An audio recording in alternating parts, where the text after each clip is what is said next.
The dog conversation caught some good steam, some good traction in the comments last week. A lot of dog talk. And we said it too at the top. We were entering kind of a phase where it's like there's going to be a couple extremes coming after. Yes. Either coming after us, there's a lot of people who fully understand what's going on. But we knew we were going to get a taste of the A-gap.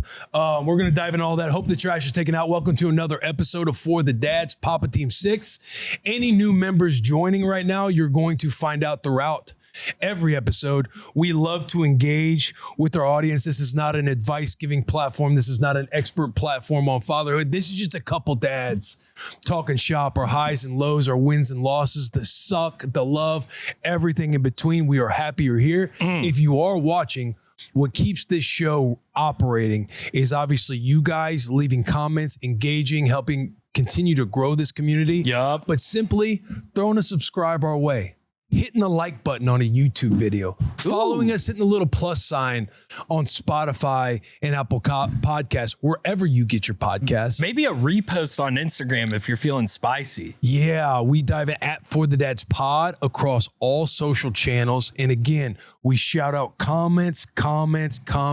We also do voicemails where you can call in. I believe we have 4 today, but you can call in to the hotline 601 The Dads. You can vent. You can drop a dad hack, a win, a loss, a story, or you can just simply say, I forgot to take out the fucking trash and my wife is on my ass right now. Hey, send us a picture of you in your front yard. Put on your best dad outfit and just go stand in the yard, give it a thumbs up, and just send a picture of yourself to 601thedads@gmail.com. Yeah, if you're on international soil, you can write in an email. There's a lot of ways to get featured on the show. We love featuring you, all of you on the show. We got a special guest in-house with us today. His name is Jack Coleman. Jack Coleman. Jack, you are, I would label you, you are ST6, right? Seaman Team 6er? Yes, absolutely. Every Just day. for the love of the game. Every day. He says every day. But it's very rare that you get a story where a Seaman Team 6er gets a front row seat to a dad loss, an actual marriage, husband and wife exchange, and they're kind of caught in the middle of said dad loss with Sherman Young. We're going to dive into that story, a dad loss we have at the top of the show involving Sherm, involving Jack. We just hired Jack not too long ago. He joined Bussin with the Boys. How long you been with us now? Just a week, not like a full week last week. That's but crazy. I'm here, ready to go, ready to rip. That's what we're doing. We got a big giveaway stream coming Sunday. Our first stream for Rippin With The Boys. And on Rippin With The Boys, we, in our Bussin universe, the same way you see the For the Dads format, the For the Dads vertical, we are standing up another vertical, Rippin With The Boys. It's one of Taylor's brainchilds. He is ripping cards and giving away to fans and being engaged with his kids and doing the whole Pokemon hunt. I know he's hunting a chew. He's ripping NFL cards, but he has an obsession in this lane to which we are standing up this vertical, Rippin With The Boys. Jack being hired number one, a former producer, somebody that lives, eats, sleeps, breathes the card world, and he will be helping stand this thing up as well. So continue on with the stream going on. So, Taylor's been ripping for a while now. He wanted to really upgrade this brand and bring it to this new, avenue and venue and build up the community and give, some of these high cost products, out to the people. Maybe they can't afford it and he wants to give back to the fans. So what we're doing Sunday is our first debut stream, Rippin With The Boys YouTube. That's Rippin WTB across socials, where we're ending the chase for the chew. We're finding this little rat. Come on, man. We are finding it. So we're going to be ripping about 500 plus packs that night. And for every single side duck he pulls out, it's one of his bits he does on stream. We're doing a courtyard givey. We're running givvies the entire time. It's going to be a ton of fun. We don't know how long we're going to be ripping for. It could be days. I might not leave the shop for days, but I'm ready. I'm here for it. It's going to be a ton of fun. It's hard to imagine that there aren't parents out there right now that are in the Pokemon world, whether it's with their kids or they're ripping cards. So if you have the opportunity, if you're in the world, again, Rippin With The Boys, it's ripping packs and it's giving it away.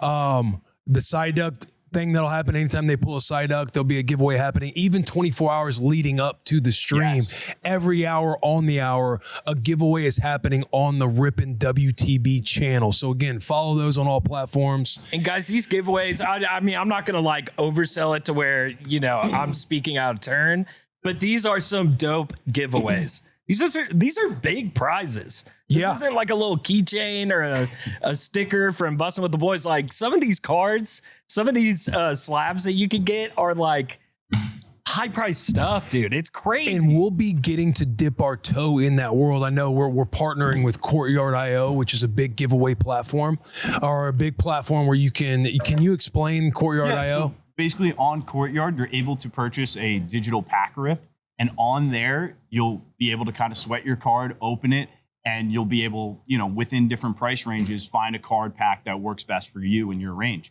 So it's pretty cool. You can then add it to your vault basically or ship it to you, and it becomes a physical thing as well. Or you can have it for a gift, whether it's Christmas, whatever, coming up, a birthday, and one of your kiddos been wanting something. A Bussin pack is on the site. But I think there's a lot of intersection between, this brand and that brand, because in the comments, you see a lot of people saying, I'm just getting back into cards because my kids are doing it. Or like my dad passed down a big box of cards. I know even around the office here, like there's guys that are sharing some of the stories that they're telling with their dads. So it's a great way to kind of build up the community that way as well. And keep this thing rolling. And what's cool is since Courtyard's coming in to partner with all of Bussin With The Boys, the nucleus of it is happening on Rippin Rippin With The Boys. But we're going to get to do giveaways with Bussin With The Boys, with our sports betting shows, The Locker Room, NFL and college football. On For The Dads, you might get to see one of our faces. Chef is a Seaman Team Sixer. I know he's in the cards world. You got Deke, you got Sherman, myself, to where we could be going live like on our For The Dads channels to give stuff away. So a big partnership with Courtyard.io, which is massive for the entire brand. The nucleus of Rippin With The Boys is happening. And also leading into our story, Jack Coleman, Seaman Team Sixer, was part of a dad loss with our wonderful Sherman Young over the weekend. Friday. Right before the weekend. The precipice of the weekend. We had a time. We had a time, dude. So to paint the picture, I just moved down here from New Jersey. I'm from New Jersey, Jersey Shore. And I have an empty apartment right now. Like I have a couple things here and there, just kind of making it by. Maybe this weekend I'll go out full-fledged shopping. But I needed a couch. So nice man Sherman here, he goes, hey, my buddies are trying to get rid of a couch. I'll help you pick it up from them, bring it to your place. Just great guy stuff. Great move. $100 flat. I'm like, done. Easy. Like we could throw on a table too, extra 50. I'm like, done. So we hit the road. Now, Sherman has this all planned out where at the end of this whole stretch, he needs to pick up his daughter. And did I say that at the very beginning? Yes, you did. I'm good to help. Just got to pick up my daughter. Got to do Priorities. What time do you have to pick up Scarlett? I need to be leaving this office before 5 p.m. at the latest. At the latest At to the go pick up latest. Scar. Yes, sir. Right. So we head out. He brings one part of it back around 3 o'clock. We head to my place, drop it off. As we're dropping off, quick side note, this guy was great. Oh, this guy rules. His neighbor's awesome, dude. Where we see this big dude, kind of walking down the hall. He's got a big bag of golf clubs with him, just had himself a day. He sees that we're bringing a big couch out of the truck. And from down the hall, he goes, hey, y'all need a little pulley? And we're like, what? He's like, when I brought my couch in, I have a pulley. You use it. Well, and he was a Texas boy too. I forgot about that. Yes. Because he goes, hey, which one of y'all from Texas? And I was like, oh, me, because I still have Texas tags on my car. Nice So he little gives Texas it to us. boy. We don't even have to lift a finger really getting this thing in there. It was an all-time move by that guy. Shout out that guy. I think his name Shout is out Brad. that guy. It was Brad. That's Shout cracking out cold Brad. one. So we get this done. We get back in the car. We're going to get the second portion of everything from his friend's place. Phone rings. What time? What time we at? We're probably 4? at 4. 4. Almost 4 on the dot. Yeah. Okay. Right 4 around o'clock. 4. Hour Phone to rings. go. I'd say from this point, it would take about 30 minutes to go pick up, bring it back. I wasn't too worried. Jill's on the line. Hey, so I'm getting ready to head out to work. Is this speaker? Is this like Speaker. you guys are Bluetooth in the Speaker. car, so you're in? I'm in. Does she know you're in? Sherm instantly is like, new hire Coleman's here with me. Okay. Spirits So- are high too. Yeah. Like, I think she's calling like, hey, how's it going? But it's always a great hedge if, say, you hear the tone and you're like, Coleman's in the car, hedging against. If you're coming to meet me in the A gap right now, just know somebody that you haven't met yet is sitting in the car with me. And that's a dad hack, because honestly, if I hadn't have done that, it could have gotten messy. Yeah. And It could have gotten messy. Heady play. And it quickly turned. The vibe Right. quickly switched. Right. So I'm like, hey, like, so nice to meet you, all bubbly. Like, we're having a grand old time. Like, we're sipping some Ollipops too, you know, in the car. We're having a good time, knocking them back. And you can hear like, well, Sherman, you know, you said that you were gonna pick her up. I'm busy today. And there's that edge that's like on the precipice of breaking through. And I'm just sitting there, my face starts getting red.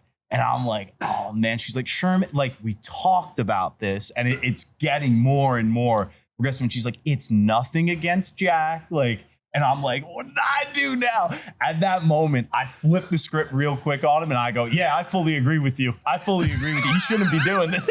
And I'm in my driver's seat going, keep doing that.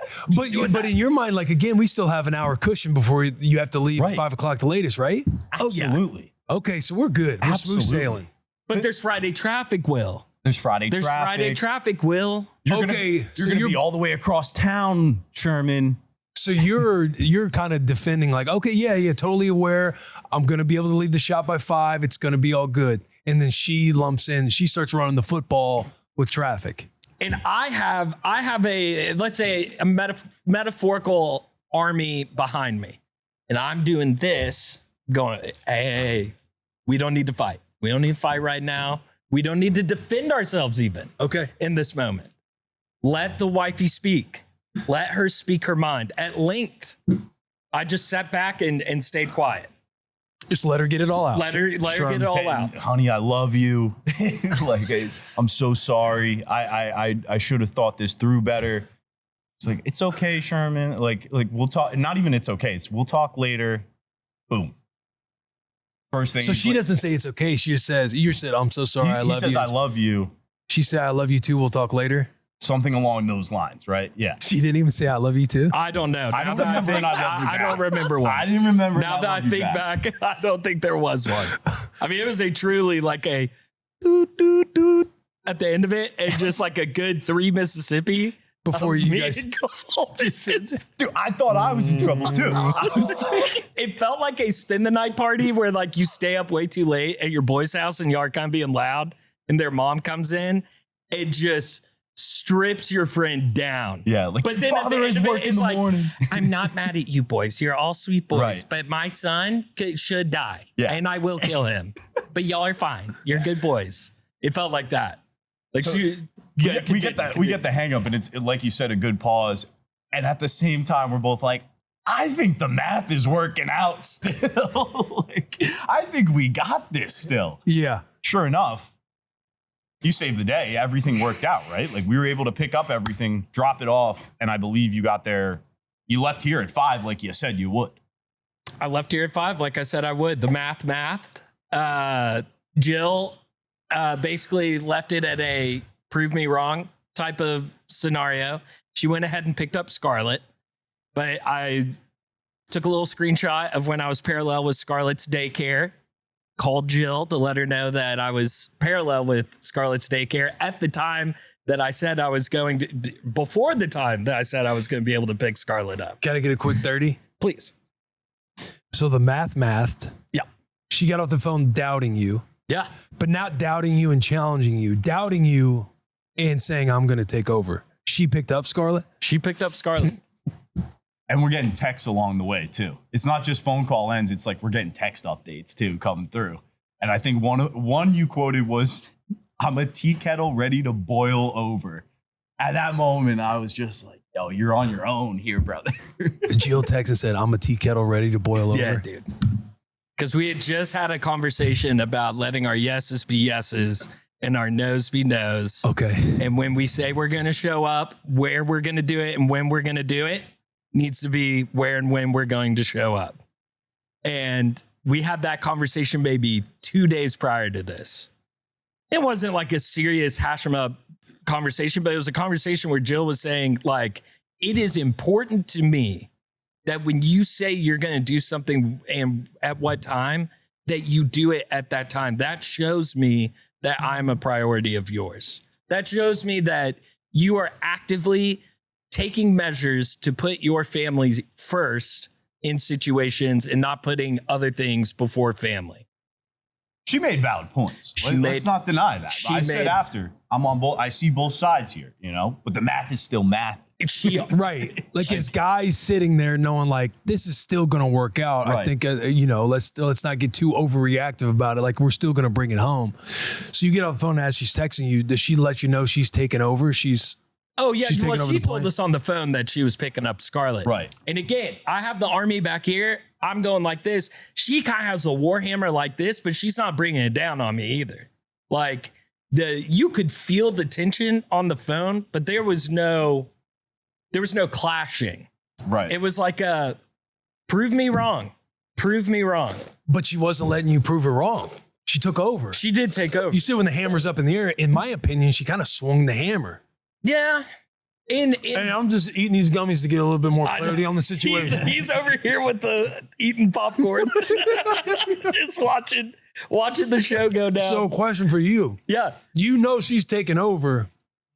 You still decide I'm going to prove her wrong by going and getting parallel, letting her know like you're still at the daycare. Because it's on my way home regardless. I got to drive by the daycare anyways. But it's almost like hey, I just want to let you know I was letting my yes be yes and my no be no, and I was going to make it there on time. Like I was going to get there. And kind of like hey, I told you. I mean, she literally asked for like, let me know when you are parallel with the daycare. Like, I want to see if you would have gotten there on time. Now, are you riding home with him? No. At this point, he's dropping me off. I'm solo. I'm good. I'm still a little red in the face, though. You know, like I felt like I was in like the principal's office for a little bit. Yeah, like you're in the spot to where I'm gonna let an hour or two go by and I'm gonna hit him up and check on my boy. Hey, is everything all good at home? I'm looking for that right now. He hit me up. We had some great. While you looked it up, how was it when you got home? It was actually really good. We had a great conversation on the ride home, and she said, because this is, and I will on myself self-grading APR. I should have communicated self-scout. I should have communicated everything to Jill earlier in the day. I've been radio silent. So then all of a sudden at 4:00, she sees in this group text with our couple friends, hey, Hillary, we're going to come by and come grab the couch. We'll be at your house by around like 4:20. And Jill's like, whoa, I thought he was picking up our daughter. If I communicated earlier in the day with her, it would have been a way different situation where I could have talked this out with her instead of, you know, she reads this text and she calls me. Coleman's in the car. We're already on the way. There's no like, we can't cancel the couch pickup. Couch pickup's happening. Yeah. You have to pick Scarlett up by what, 5:30? 6. By 6:00? Yeah. You handled that better than I would have on the phone. I would have said, hey, sweetheart, it's 4:00. Like, I got to pick her up by 6. I told you I'm picking her up by 6. I'll watch dad work. Yeah. Like, I'm going to pick her up by 6. Yeah. Well, and there is the time frame of Jill wanting, she doesn't want Scarlett picked up by 6, which I get that as well. She doesn't want her daughter being the last kid at daycare. She wants me to get there, you know, a little after 5. Get Scarlett to the house, let her decompress so she's not right. But if you're still hitting that in your world of, I am, hey, I'm with you. I'm out and about right now, but we have all this mathed out. Yes, I need you to tone it down. Because dad, I'm still going to leave the shop by 5, like I said, and I'm still going to pick up Scar. Yeah. No, don't you go pick up Scar. I'm picking up Scar. If you pick up Scar, yeah, I'll pull the move wrong. Then I'm in the parking lot and I'm letting you know, just like I said, I would have picked up Scar. And Coleman, I'm a good dad. I just want you to know I am. I would have walked in the house. Is the tea kettle cooled down? Are you a glass of still water now? Because I told you I would have had it. You know, it's funny when I walked in through the back door, I was expecting to hear a... Yeah. That's the problem. You don't trust me, honey. Yeah. Didn't we just have a convo a couple days ago? Let our yeses be yeses and nos be nos. I told you I was going to get Scar. And what did you chopped my knees from under me. And what did I say in the car about that, the trusting thing? Do you remember what I said? No. Of my self-scout? I said, I've let her down a lot in the past. God. You remember? But this is the moment. This is the moment where you're proving Yes. Yeah. a shift is going to happen. Yeah, a shift was happening. And I did prove myself. The funny thing too is we're saying all this and going back and forth over a baby seat. Like I'm holding the baby seat. I forgot about that. And I'm leaning over to talk to him. Bro, we couldn't see each other in the car with the way the sofa, like cramming everything in. Big L couch, like took 2 trips. And baby seat is literally to where we cannot see each other. We're just staring straight forward, having this full on breakdown of like, yeah, Coleman, you know, like I've done a bad job in the past telling Jill that I would be there at a certain time and I show up late, or I do something else and I forget about blah, blah, blah. And Coleman's just over here, can't see me. And he's like, oh yeah, sure. I get that, man. Like that's all good. This guy I met like 4 days ago. It was good. It was good bonding. So I go back, an hour or 2 passes. He texts me, absolved of all crimes with like a salute emoji. In quotes, I stand corrected. I go all caps, back out to Alan, bang. He said, I may even pick the movie tonight. And I did. Good leverage. Yeah. But I feel like she took your helmet. Yeah, she did. She did. I still got some playing time there in the 4th quarter. Yeah, but it's like you knew what the game plan was. You trusted your preparation. You knew the job. You knew the assignment. And a teammate walks over like, hey, are you sure you're good? And you're like, yeah, like I have this all mathed out. Yeah. I'm good to go. I'm ready to go in the game. And like, you've messed up one too many times in the past. Give me your helmet. Like that's what happened. Yeah. You did a better job listening, but you can't let her take your helmet. I can sit there and hear my teammate out, but you can't take my helmet from me. Hey, give me that helmet back. Yeah, I'm picking up Scar. I got this. Like, no, dude, I'm going in the game. Yeah. This is what we talked about. If Coleman's not in the car, I don't let the helmet be taken. Yeah, I was gonna say you like if I'm mapping it out, you do a better job of listening. Yeah. Than I probably would have. If he wasn't in the car, I would have been extremely defensive of my situation. Of like, I am going to get there on time. I will get our daughter. Everything's right. You got a homie who's kind of just they're new. They're a week old. Also, you got a raw green. Homie. Yeah, Seaman Team 6 are sitting in the passenger. You don't want to escalate it from one of your boys to where it's like, oh shit. Like they're getting after it. Yeah, this is the first over a pickup. Yes, exactly. This is the first taste of my wife too. That I tell Coleman, I go, if we're playing around the horn, you're getting a badoo, badoo, yeah. badoo, badoo. The beginning of this call is the intro to Jill. To my wife. He's never met Jill. And I apologize, not on her behalf. She didn't need to apologize, but I'm apologizing to him of, hey, I'm sorry I put you in this situation because I think my wife rocks. A lot of people at the office she was cool. Enjoy her and like her. And I hate that your first iteration of my wife is her basically being like, taking your helmet. Sherm, you got to be a man of your word, dude. What are you doing? That's why I jump ship. And I'm sitting there. Yeah. I'm sitting there and I also bro out with him. I'm like, Coleman, I could be on the back 9 of a golf course hammered right now. I'm just helping a guy get his sofa. Like, damn, man. There's a world, Sherm, where you definitely, hindsight 2020, should have gone to daycare asking where Scar was. Where's my daughter? Who picked her up? What'd she look like? Short blonde? My wife's tall brunette. What's going on? What kind of shit show you running here? I should have. Did you guys get a good movie? Yeah, we got a good movie. And we did have a good talk about communication, about planning and scheduling. Yeah. And I was able to show her that, like, because we've been talking about this on the podcast a lot lately with me, is schedule. And prioritizing family time and being at a place on time, being at the right place. This is something that I have struggled with. Like, I do a poor job of being somewhere on time. I do a poor job of scheduling stuff where I'm telling Jeremy, oh shit, I have PTO like in 4 days. I totally forgot about that. Didn't put it on the calendar. I've had conversations with you about that's my shortcoming. So like, there is a 1000% a lesson to be learned that I need to do a better job of taking control of my life and my schedule so that it does not affect others around me. That legit needs to happen. And Jill is coming from a great place in challenging me to get better on that. But in that moment, I was kind of on top of that. I was on top of Right. Sweetheart, you ain't got to neuter me in front of my boy. What's going on? She's acting like she's always got a collar on me. It's not like that. Like we not. Yo.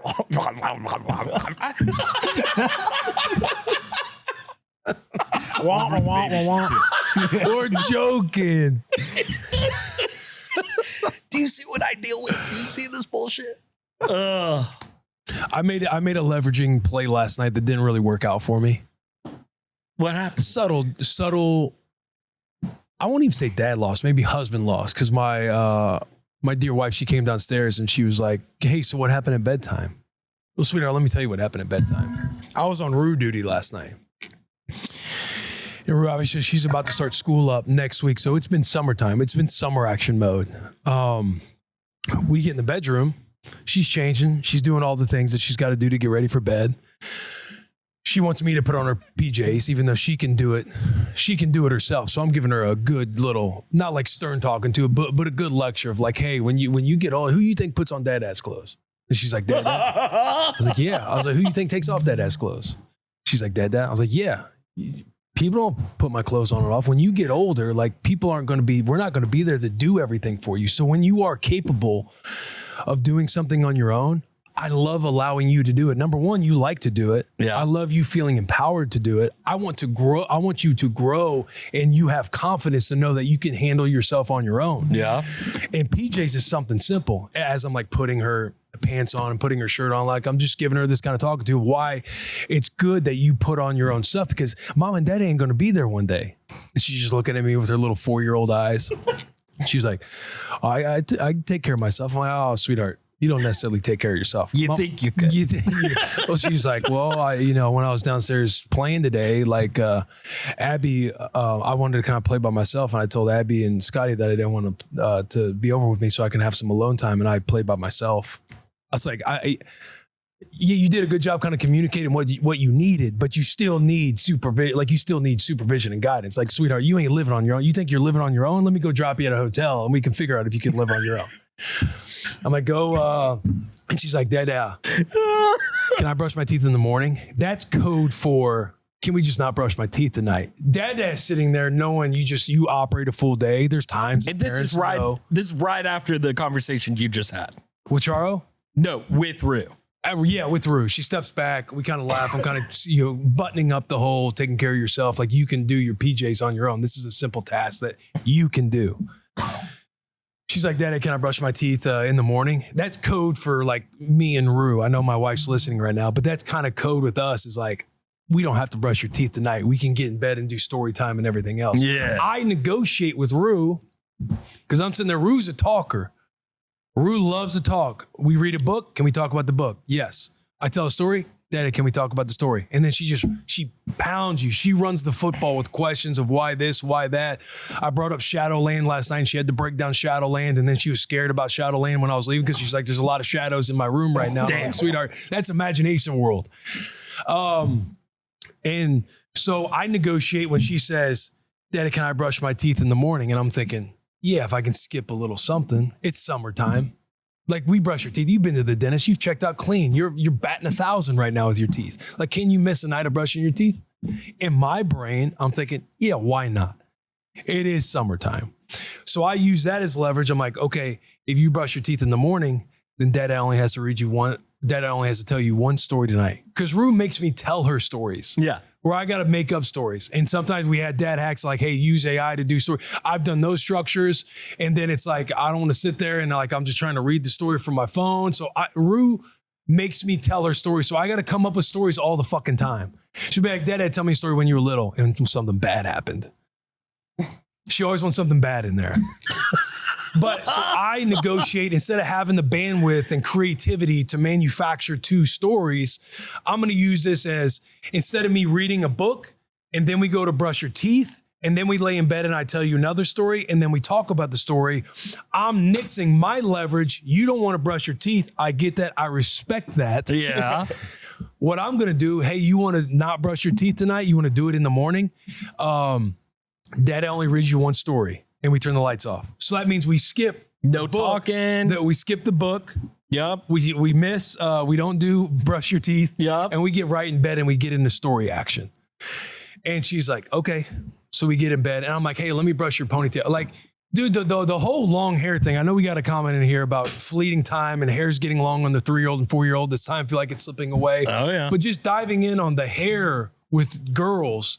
Sometimes I don't know what the hell to do. Like, I want to brush her hair. We would brush her hair every night. Yeah. But then I've learned she's got so much hair that no matter what, you got to brush it again in the morning. Like, the shit just tangles all the time, 24/7. Oh yeah. And you can't let it build up because then bad tangles happen. Then they fucking cry. And like, sweetheart, Dad is not doing it that hard. Just sit there and let me work this tangle out. But a big move for parents out there, for people, is like putting their hair in a braid or putting their hair in like some type of concoction so that way it doesn't get all tangly overnight. Rue had a ponytail rocking. So I was like, so before we crawl in bed, grab the brush so I can brush your hair. I'm thinking in my head, we've done the braid stuff. Like, again, I'm not fully in tune with everything that has to be done. I can't braid hair. I'm not there yet. I'm just not there in my development to where I'm braiding hair. I'm not going to let her go into Scotty's room because Mama's putting Scotty down. But her hair's in a ponytail, so I'm like, I guess she wants to sleep in her ponytail tonight. And maybe that's a move to not get half of it tangled. Yeah, because it's in a ponytail. You're better at being a girl than I am. Yeah. Like, I'll let you do you. Yeah. So she grabs the brush and I start brushing just her ponytail. Like, I don't take the ponytail out and brush all of her hair. Yeah. I just brush the ponytail. Because I'm like, that hair is probably going to be cool because it's up, it's tight, it's in the ponytail. So we go to bed. I just read her a story. I get done with bedtime before Charo. Usually Scotty's the easy one. Scotty's the one you can put down. You read a few stories, you put her down. Yeah. You're usually out. Rue's the longer one because she wants to talk the whole time. But I get out early and I kind of leave the bedroom and kind of look down the hall and I have a little smirk on my face. Like, yeah, Dad's done for the day. Charles sitting in there seeing you get out early. She's going, yeah. Because Charles usually comes in to kiss her goodnight, like while I'm in the middle of story time or something. Yeah. But now Charles got to be the last one in, which is good for me. Like, I'm going downstairs. I'm like, I started Reacher. So I want to dive in on an episode of Reacher. I want to see if any of my new flicks are out, if Ted Lasso's out, if Lucky's out. I watched House of Dragon. I'm caught up there. So like, let me dive in. I get to kick the feet up. Let's watch a little bit of Reacher. Might as well. Sue him. Get everything ready, tidy up downstairs. Let's get these toys away. Wife's going to be like, oh, you crushed it downstairs, honey. And I'm like, you just add a gold star to the calendar. There's the guy I married. Kick the feet up. I got Reacher playing and all of a sudden I hear crying from Scotty's room. Charles been in Rue's room for a moment and I'm like, Rue's got her. Like Rue's probably telling her how she's scared of Shadowland and telling her the entire story that I told her about Shadowland. I hear Scotty start crying. And then I know Charles up in Rue's room. And I'm thinking there could be a moment where Rue's breaking down, Scotty's breaking down. I'm like, fuck. And now I got to go up there because I can't just feed Charo to the wolves. I can't feed my wife to the wolves. I go up there, give Scotty her passy, give her llama, give her a little kiss goodnight. She's good. Walk into Rue's room and I'm like, is everything okay? And I turn the corner and I see Charo's on her knees and she's got Rue's ponytail out and she's just brushing her hair. And she's like, what's going on? Like, why wasn't her hair brushed? Like, Rue said that you didn't brush your teeth. And I'm like, yeah, we made a deal. we negotiated a deal. And so I quickly kind of like, okay, they're doing this. They seem like they're in a decent mood. So let me just leave the room. Yeah. But downstairs, I'm watching TV. And that's when the first part of the story comes in where Charles walks down. She's like, hey, so what the hell happened at bedtime? I was like, we made a deal. Like she wanted to not brush her teeth. I'm thinking, okay, I'm going to leverage that and just tell one story.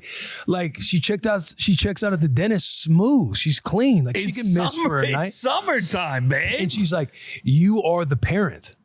Like, you gotta tell her that she's brushing her teeth. And I'm like, I know, but sweetheart, I had an interest. Like, I knew her interest was not wanting to brush her teeth. My interest was getting it down to one story. And we both accomplished, like, everybody won. Yeah. She just told on me to you that she didn't brush her teeth. Yeah.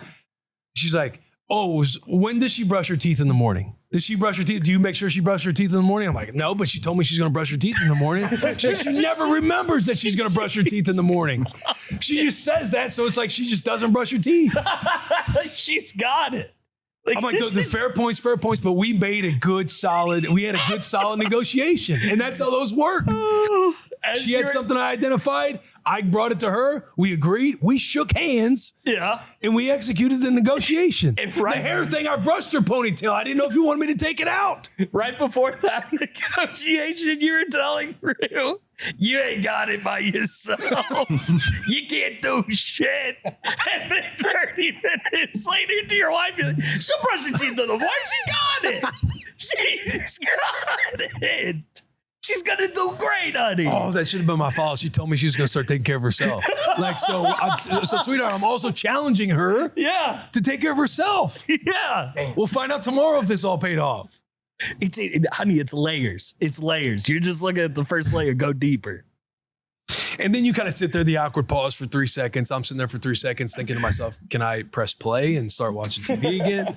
Are we now having a conversation? Because this Reacher, honey, it's based on some novels. It's pretty good. Sit there and I kind of like do one of those. I like look back and then I sit there, I look at the TV again. I look back and I was like, can I turn the show back on? She's like, yeah, you can turn the show back on. She's laughing. We're going back and forth because I am always trying to find some wiggle room. So, okay, yeah, you don't want to brush your teeth. How about this? Let's get right in bed. Let's turn the lights off. So that was my pseudo kind of dad lost for a moment. It was almost chaotic. I thought they were both breaking down upstairs. I was like, oh, fuck. I kind of left her with the grenade. I need to go up there. And then I see her on her knees, like they're on the bed sitting up. You know what I mean? And she's like brushing her hair. And I'm like, fuck, I didn't. Why'd Brew rat? She's a punk, dude. That's like rat, like third time rat. She rats a lot. She rats a lot. I like the kid, but she's a rat. Yeah. And kids do. And I'm trying to figure out the pocket where I can try and actually breaking down when you say stuff and when you don't. But there's gray area in there. Mm-hmm. Yeah. And Game of Thrones might be a good teaching tool there. See, honey, if Littlefinger, if he tells Cersei that Ned said this, Ned's in a whole world of trouble. So he's got to keep his mouth shut like you need to mamas. But if you watch, sweetheart, I just told you about Littlefinger. If you watch Ulf in the recent House of Dragon, you can't lie to everybody. You can't lie to everybody. Because then what do you got to do? You got to ride off on your dragon. Yeah. It's you versus the world. And you're going to end up drunk in a porta potty. That maybe she says booze. Or anytime it's a new drink, she's like, Dad, is there booze in there? And I'm like, no. Where did she hear that? I guess Charo. I guess Charo tells her booze. Sweetheart, you can't have that. There's booze in it. So any new drink, is there booze in there? Can I have a drink? And just holding up sippy cups too, I'm sure. Going, there booze in this? Not booze in that, honey. You're good. Yeah. Do we want, just so we don't have them kidnapped all day, we want to rip into these packs with Coleman really quick? Let's change this into a dub right now. Let's get a little dad rip going here. Yeah. You may have seen across the Rippin' With The Boys socials, Taylor's been chasing electrolytes. I figured let's bring some electrolytes hopefully to the dads here. And so we got electrolytes in our hand right now. Yeah. What exactly are we looking for? So this is Topps Resurgence. The hit that we're looking for is called Electrolytes. Okay, and it's just going to say electrolytes on the card. Yeah, you'll see it. It looks nice and pretty. Also, do we want to do, if we get a big hit? Derrick Henry. Sure. Friend of the show. Friend of the show. Calvin Ridley. Sure. Kind of a friend of the show. Jackson Smith and Jigba. Best wide receiver in the league. I don't see electrolytes. No electrolytes. These are pretty, but I don't know. And how will we know that? We're Dad Lawson right now. Big Dad lost. Anything. You see some nice color, but otherwise electrolytes. Ooh, got something here. Ooh, maybe an auto? Chef? What do you have? Doesn't matter if there's like a Game Boy or something behind the player. Game Boy? Those are voltaic. Voltaic, are those great? They're an insert. They're okay. Okay, I got Caleb Williams. Nice. Voltaic. Something. It seems like I got Conductors. Oh, Cam Ward conductors, we'll take those. And I'm just making sure because I don't know what I'm looking for. You're good. It sounds like you want to find electrolytes. These are all just basic cards. Yeah, you may have like a silver in there, nothing crazy. Okay, but cool. Yeah. And Give 'em to the kids. these are all basic cards as well. Just want to make sure. Yup. Yo, I'm telling you, you will know if it's electrolyte. Okay. It says it. That card on the left Got looks it. pretty sick. Is that a Chief? Yeah. That's a fun one. Chris Protonics Jones. there. Chris Jones. That's a good player. Yeah, Chris Jones. I wonder if he's got any dogs. Hey, that we he's- gotta rip he's our- deciding to give away. Yeah, we got to rip our guy, by the way. The long snapper. he has a card. We need it. Yeah, dude. Yeah, we bro. we need that. Shout out Casey. Yeah, Casey. Critter? Creeter. He got KREITER, but his handle is Critter 61. So I'm gonna go with Casey Critter. Okay. Casey Critter, that dude. So us shouting out Casey Critter, long snapper for the Arizona Cardinals. We were at the Hall of Fame game last week in Canton, Ohio, and we're sitting on the sideline pregame. All the boys are warming up, and Casey runs up. Massive fan of For the Dads. If he's listening right now, Casey, good luck out there in camp. I hope you're keeping your head low. Come on. Hope you're keeping those camp eyes right. But he starts talking about his trash day failures with his wife, and he had a voicemail that he said he left.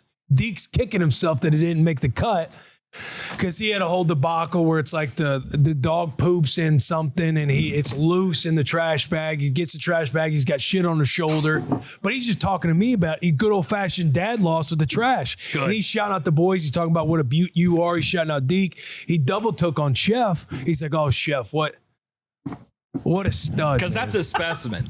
That's And I'm sitting there just seeing an NFL player talk about listening For the Dads. And he's like, "Man, I'm 2 months behind. I'm still trying to catch up. I rock you guys on my commute every day." And I'm like, "Dude, this is fucking awesome to hear. Welcome to the show, bro. Welcome to the community." He's going to catch up. I wonder if he has dogs. We got to dive into the dogs conversation because we have follow-ups from last week.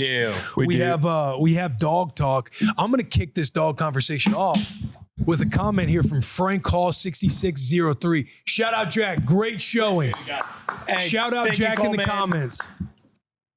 Frank Hall 6603. This is a comment on YouTube that's going to kick off this dog conversation that we're going to come back to with Sherm. I'm ready. The dog conversation is exactly why I love this pod. Love how you guys keep it real, even when you know there will be lots of upset people in the comments. There's no shortage of that. That is true. Sherm, we've been dealing with the same conversation in our house. For now, we have decided to keep the dog due to the commitment we made when adopting him, but the conversation does get revisited on almost a monthly basis. That's to kick off the convo. Again, Sherm's in a situation where him and wifey were like, "Hey, do we send our two little dogs on a permanent vacation to grandma's house down in Texas? Actually going to grandma's house, actually a loving home." Yes. Because of some of the things that these dogs do that cause some chaos in their household. Just to kick it off, this is for Brett Anderson, 1630 on YouTube. Just quitting on the dogs is crazy work. Giving them to grandma is quitting. I'm sorry, boys. If you can't handle 2 dogs, but you think you can handle more kids, what are we doing here, fellas? what are we Come doing? on now. What are we doing? Brett brings up good points. Does he? Does he bring up good points, Sherm?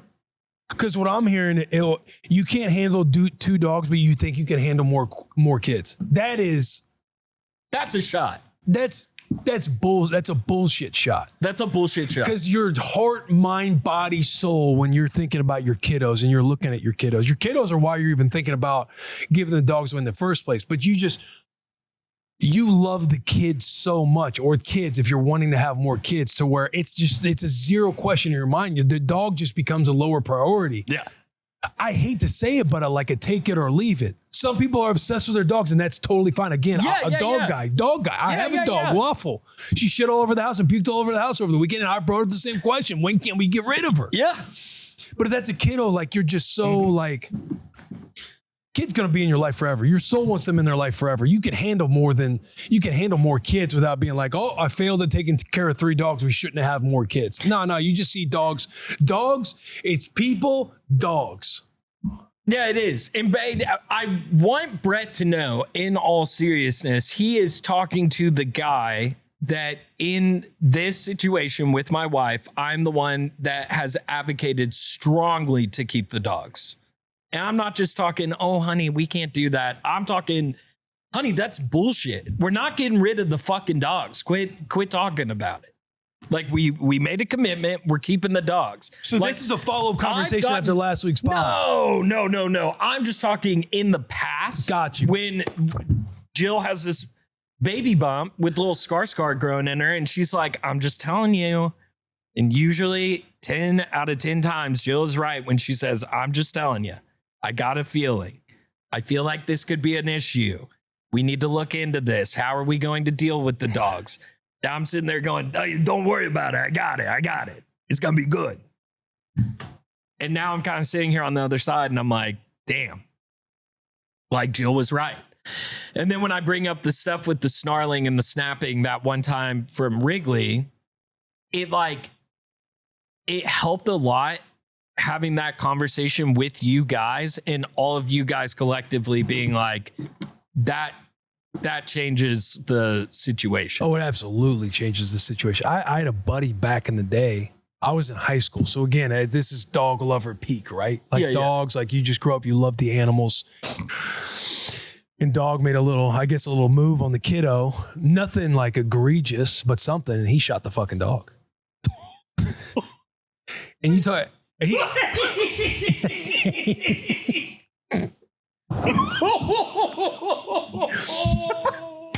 and we're talking, hey, this is like, country boy in Missouri.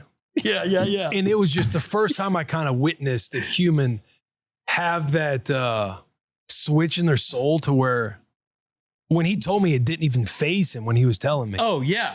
Because he's older than me, because he had 2 kids at the time. Yeah. And and obviously they were growing up and stuff like that. But yeah, he shot the dog. I mean, and I'm like, hey, how were you able to even fucking bring yourself to that? He's like, oh, it's pretty cut and dry with me. 100%. I know a lot of people that take that stance with pets and their kids. Like, you do something to my kid. Yeah. There ain't no way you're going to be able to stop what I'm about to do to said animal that just did that to my kid. And I get that. That's a real thing. Yeah. But just a perspective on the extreme. Oh, yeah. Hey, your delivery of, something like unforgivable really bad. Shot the dog. Yes. Wasn't nothing egregious. Like he didn't like full on bite, but maybe like a little aggression. And shot the dog. He bumped one in him. God. I know. And I was just... There were PT6ICKO kind of scared hearing that. There are PT6ICKOs in the comments with the raccoon thing. They're like, sure, why haven't you just gone up into the crawl space and just, shot it? Do like a little 22 caliber so it doesn't scare the neighbors and, just take care of the raccoons. I'm like, I'm within city limits. Like, I'm not out in the country. You can just go up there and just some raccoons. I don't know if they said put 4 in the coon. Well, there were 4 raccoons in that situation. Yeah, and there were 4 raccoons in that situation. Babies, right? They were. He just strangled the babies. Yeah, they were babies. Oh, but to that point, dude, like I felt that rage when Wrigley did snap and show teeth and start growling. Like it truly was everything inside of me to hold back on Wrigley, but to also, I ripped him off the ground, took him instantly into the laundry room, shut the laundry room. Scarlett's losing her mind in the kitchen. I'm like, that was not okay. Like, that was nothing about that was okay. I'm checking Scarlett to see if she got bit. She's fine. She didn't get bit. And then I overhear you, because Taylor had asked, like, hey, how was For the Dads this morning? And you gave him, like, a little rundown on the synopsis, dogs. Yeah. And I walked into the room where they're talking about it, and Taylor literally looks me in the eyes and is not joking, is dead serious, and it was like, hey, if that's my kid, my dog's gone. Dog's gone next day. Like, no question. You're not doing a bad thing. So it helps to hear that like Because you feel like when you're questioning it, Yeah. you fully know the side, you fully know the sphere in which quitting on the dogs, giving up on the dogs, man, it doesn't feel like people really do this. You kind of get in your own head about it. But then you hear, like what Taylor said, or my experience with my buddy being like, oh, it's pretty cut and dry with me and, shooting the dog. Oh, 100%. And there's also the euphemism of like, oh, it went to the farm. Yeah. Like, Yeah. they going to. By the way, we're not saying shoot your dog. I just want to make that very clear. Very clear. Very clear. We're just storytelling there. It's just That's a very storytelling. good stance to take. Yeah, Well done. yeah, Well yeah. done. Don't shoot the dog. Don't kick the dog. Don't kick the dog. But yeah, the grandma's house thing, like that's not a euphemism either. It's like literally grandma's house where they have lived for multiple years, where there are 2 cats that they get along with very well. Like they are friendly with the cats that still live at the house. They have this huge backyard to go explore in. It's like, it's a no-brainer. So Jill and I sat down after the pod of last week, and I told Jill that I felt comfortable after talking with you guys, because there was some conversations off the pod as well with you guys. I talked with Taylor a little bit more about it as well. Talked with my dad about it.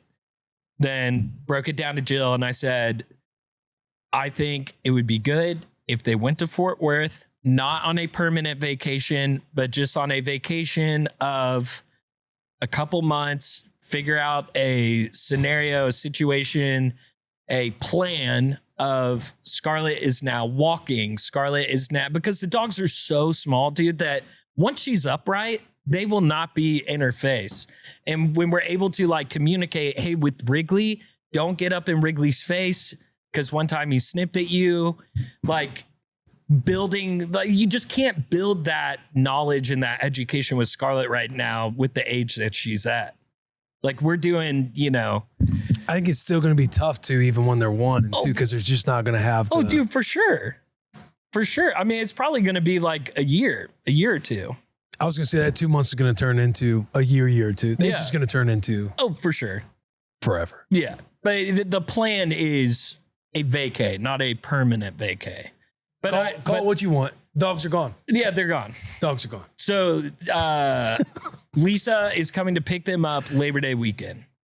So it's happening. It is truly happening. Sherm is giving away his dogs. Both? You're quitting. I'm quitting. I just go I'm to good. You're a I just go to the other side. Like, dude, you're really gonna quit? Wait, so okay, funny. Brett's my best friend from back home, and we talked on the phone for like an hour, and we both agree you're a quitter, Sherman. Both dogs? Both dogs. I knew you guys were talking about one or the other or what. I know. I think that's the best decision. I know. I think we're gonna. I think we're keep gonna them miss together, them. man. Yeah, Package deal. we're gonna miss them really bad. I am happy for them because right now they are behind a baby gate to where they basically go out whenever they're going on a walk or going into the backyard. So let's say there was a comment about having a gate up Yeah. and it weighed on a couple people. Yeah. Going off of Sherm's dog situation, we had something similar where our Pomeranian that we've had for 6 years would snap at our 1-year-old crawling around. We did the baby gate separation for like 6 months, but it just ended up having our dog secluded in a room away from the baby. It hurt us, but we made the decision to rehome the dog, and it made for a less stressful on-edge household where we were tiptoeing around every dog/baby situation. I've been there with Sherm in the sense of not giving up on a dog because he was our world before the baby, but the baby has to come first, and that's the decision my wife and I made. Which that comes from Macola Plays on YouTube. I do want to shout out just super quick. I should have put them all together to shout out everybody's names. I probably altogether got around like 14 DMs from people that were books that were basically like, Sherm, done this exact same thing, dude. And it's hard and it sucks. But dog snipped at baby one time and we were like, yeah, that ain't happening. And a lot of them very similarly were like, to family members, to in-laws, to sisters, brothers that like wanted, needed, were happy to have the dogs, and we're going to happy homes. And some of them were like from shelters where you can have the shelter rehome.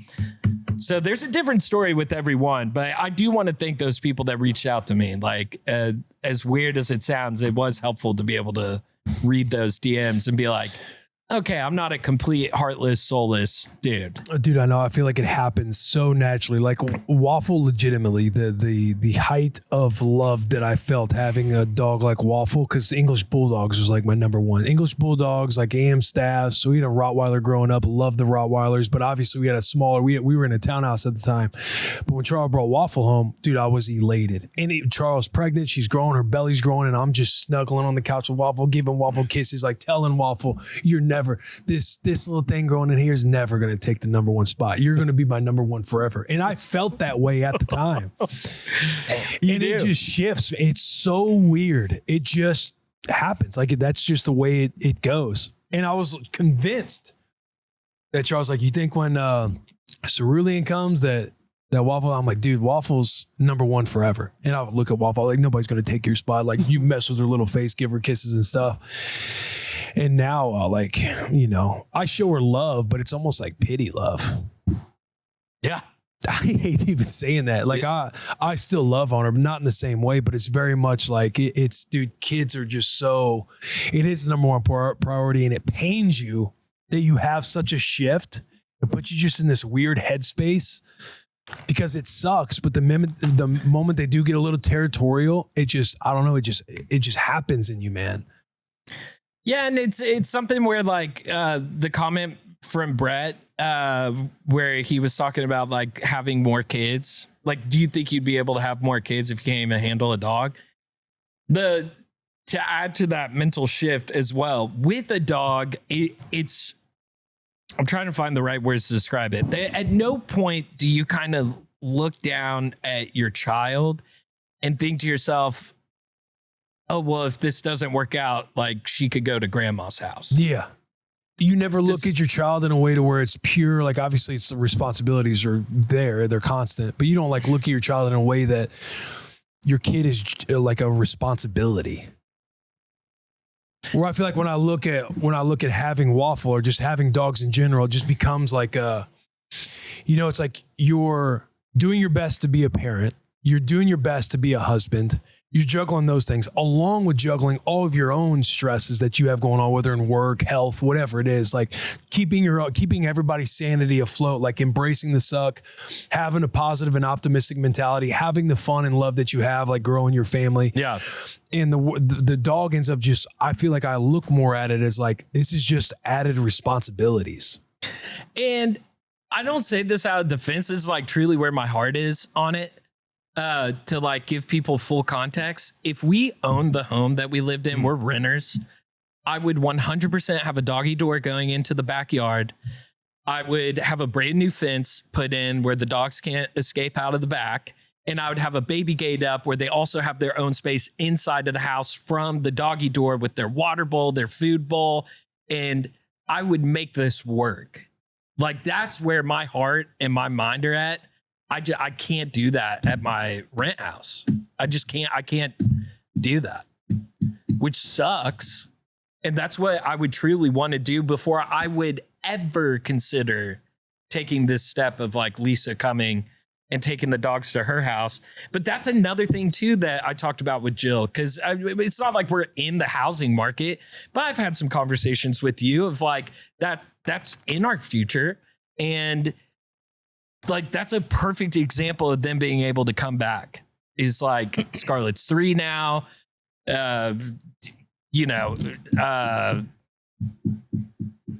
have a backyard, we have a doggy door, like we have a baby gate, we have a setup that we can do. And like, yeah, like that's what I want. I want that. Like, I'm really sad that the dogs are going. I'm really gutted because I do love them. But at the same time, I know that Scarlett's way more of a priority. And I just keep on telling myself with like, if she had a scar on her face for the rest of her life, dude, and I look at that face and see that scar and know that it's there, because of my inability to take action, I don't want to live with that weight. Like I cannot do that. Cannot do that. To put a ball on it, this is from EMK Burt on YouTube. Chef wins the dog argument. And he did. I don't even know what he said. And he did. I don't even remember what I said.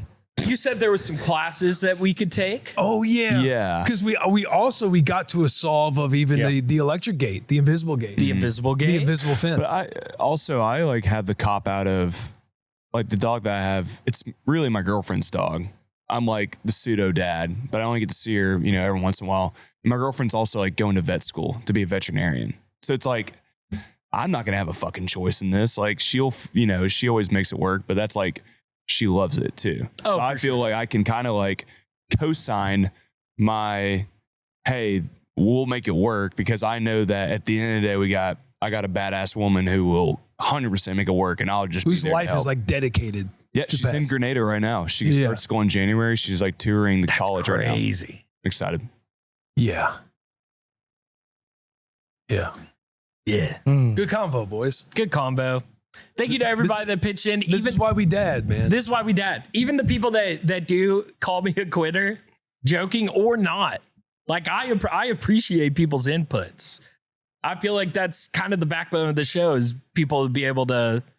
Well, if they listen to you, if they do a great job of listening to you, they know that it's obviously a very tough decision. Oh, for And sure. you struggled with it multiple times. For sure. It ain't like you're just cold-hearted. Yeah. It ain't like, hey, I'm going to go put the dogs down. We're going to put them down for the long nap. Real long. And so we You shot him. sound tough. Put that dog down tomorrow. And so we shot him. Not in my house. Fucking Christ. When he dropped that on me, I was like, oh my God. New dads! New dads out there. This one came from Garrett Psalm 874 on YouTube. He said, first time PT6 reporting in with the arrival of our identical twin boys, Cooper and Jonah. Let's go. Let's go. I got one here from Anthony Weber, 9206. Boys, wife and I are expecting baby number 2 in January 2027. We're having a baby girl, our own little Scotty Ann Weber. Keep doing your thing, guys. Love the pod. Congratulations to you and your wife, my friend. This one comes from Ferocious on YouTube. Ferocious says, Evie the Brave is a legend for the PT6 community. That little girl is going to grow up with so many fans and so many people that love her. Needed the update. Thank you, and God bless the Pains. Dude, I also had follow-up. People were shouting out Evie the Brave, man. This is from Brando 0950. I love Brando. Hit the bong for Evie the Brave. Had me rolling. Cry laughing emojis. Can't wait. Then somebody commented under that or replied under that YouTube comment. Can't wait to show Evie that clip down the road. Too funny. That is from Mr. Payne himself. Shout out Daddy Payne, dude. Dude, shout out to me being so Dude, hit the bong. Dude, I was so in tears that when I then tried to say the right thing of gong, I called it a dong. So you said hit the bong, and then I started saying hit the dong. that's what Shay Black here, X6Y on YouTube. Sherm correcting Will by saying hitting the dong instead of gong multiple times was classic. We just sat there and doubled down. We said after you done hitting the bong, hit the dong. What's crazy too is when even that clip came out, I wasn't even aware. And then when I saw gong, I was like, oh my God, that is a gong. What the fuck am I talking about? There's a few times on the show where like Sherm will start laughing at you and you're like, haha. And like I could tell you're not registering what the joke is. And that was one of those moments where looking back, he's dying. And it was like Penelope for a half second where you're just like, yeah, hit the ball. Yeah, hit the. I'm like, the man, bong. he's really hurting over the hit the bong. Like, yeah, I said it, but hit the bong. Maybe he liked the voice. I don't know. I had Did you know that I'm saying the wrong thing? 100%. That is hilarious. Tears in my eyes, dude. That truly was like a visceral. Like, that's the hardest I've laughed while crying. The bottom of that card was my favorite thing because Chef snuck in Will Compton to a 3-year-old cancer survivor. It was like the best bottom card I think I've ever seen in my life. That was That's unreal. crazy. I didn't even know. Once I read gong in one of the comments, I'm like, oh yeah, it's a fucking called a gong. And I'm like, maybe the boys didn't know either. Wait, it and then wasn't here that you guys all knew. I'm like, fuck, man. That dad brain. We're the create dummies. No free shout outs. God, create. Get on with the boys, man. Come on. Hey, we also had a letter, a package, if you will, that as we get into, maybe we jump into our crack of cold ones next. But All right. Dylan Williams, I wanted to do a quick shout out of Dylan. He sent in from Garrett Land Cattle, which it sounds like he is an employee of Garrett Land Cattle or an owner. Yeah, he says, I see you fellas eat beef. Great thought. Let me send y'all a beef bundle from GLC Beef, a direct-to-consumer beef company I operate. Oh, there you go. So we've been in the comments and we're working some other stuff, but yeah, shout out Garrett Land Cattle. So shout out, and then shout out Dylan specifically. He sent over all this stuff. That was one of the meat sticks that I like. Meat sticks were incredible, by the way. I wanted the spicy ones. Oh, had a good little kick to it. They're so good. And they came in clutch yesterday. I was looking for a snack before the food got here, and I saw them sitting in the fridge. The honey jalapeno. Crack them. Oh, man. And unfortunately, Let me get my hands on one of them. Dylan did write in his letter and said, this is Hawkeye country. This is Hawkeye meat. Will he That's okay, apologizes. man. I have a love-hate relationship with the Hawkeyes. As much as I'll literally never, I won't say never, but 99% of the time I won't say anything good about the Iowa Hawkeyes in football, and it's always going to be, we need to beat their ass, and they've owned us for the last decade. Yeah. I always find myself, I enjoy all of the Iowa Hawkeye fans. They seem like good people. They do. Well, because they're from the Midwest, like that salt of the earth. Like, yeah. Only thing different about Nebraska and Iowa was the spelling. You know what I mean? Same with Missouri. You can throw Missouri in that category. Kansas. I love that.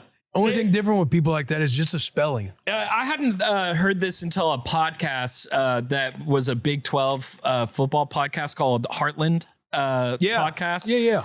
I never heard the Midwest referred to as the Heartland. And on the packaging of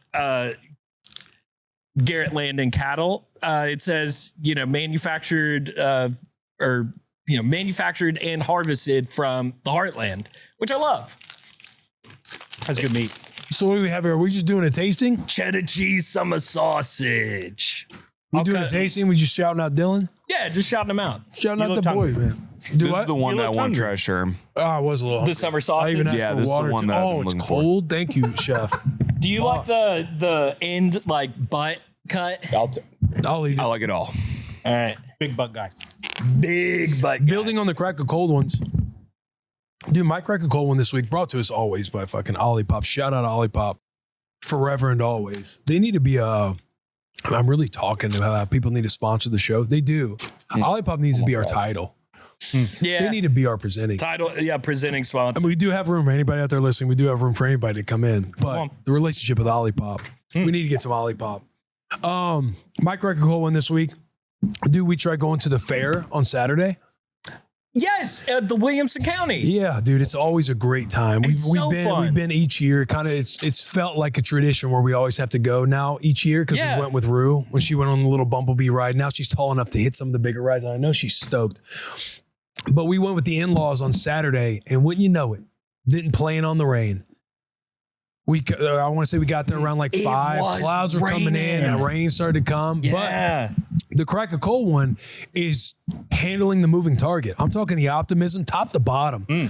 From mom and dad to the in-laws to the kiddos and Rue. I thought she'd be way more bummed than she was. She was bummed. But it's like, hey, we're going to spin this around. We're out right now. We're still going to go have a good time. Went to Palato down in Franklin. Yeah, buddy. And it was amazing. Then we went to, how we always order Uber Handel's homemade ice cream? Yeah. We were a half a mile away. We went to Handel's and was eating out at the picnic table in the rain. We're all under the umbrella, just having a good time. But just turning a moment of expecting to go to the fair, not doing it, and still making an evening out of it. Yeah. That's my crack of cold one. Dude, that's a great crack of cold one. I was going to say, Will, that's really nice because similarly, I was supposed to go fishing on Saturday. And as we got to the boat to put it on the trailer, it started raining. And unlike your daughter, my 24-year-old best friend threw an absolute temper tantrum that we couldn't go on the lake, like a 5-year-old temper tantrum. was stomping his feet like, this is bullshit, dude. The radar wasn't doing this. And hearing that, I cannot wait to call him after work and relay and go, Will just talked about his 4-year-old daughter having like the best day after they can't go to the fair. Yeah, like it was a bummer because we started to walk into the fair. We saw the clouds coming in and we were at the entrance.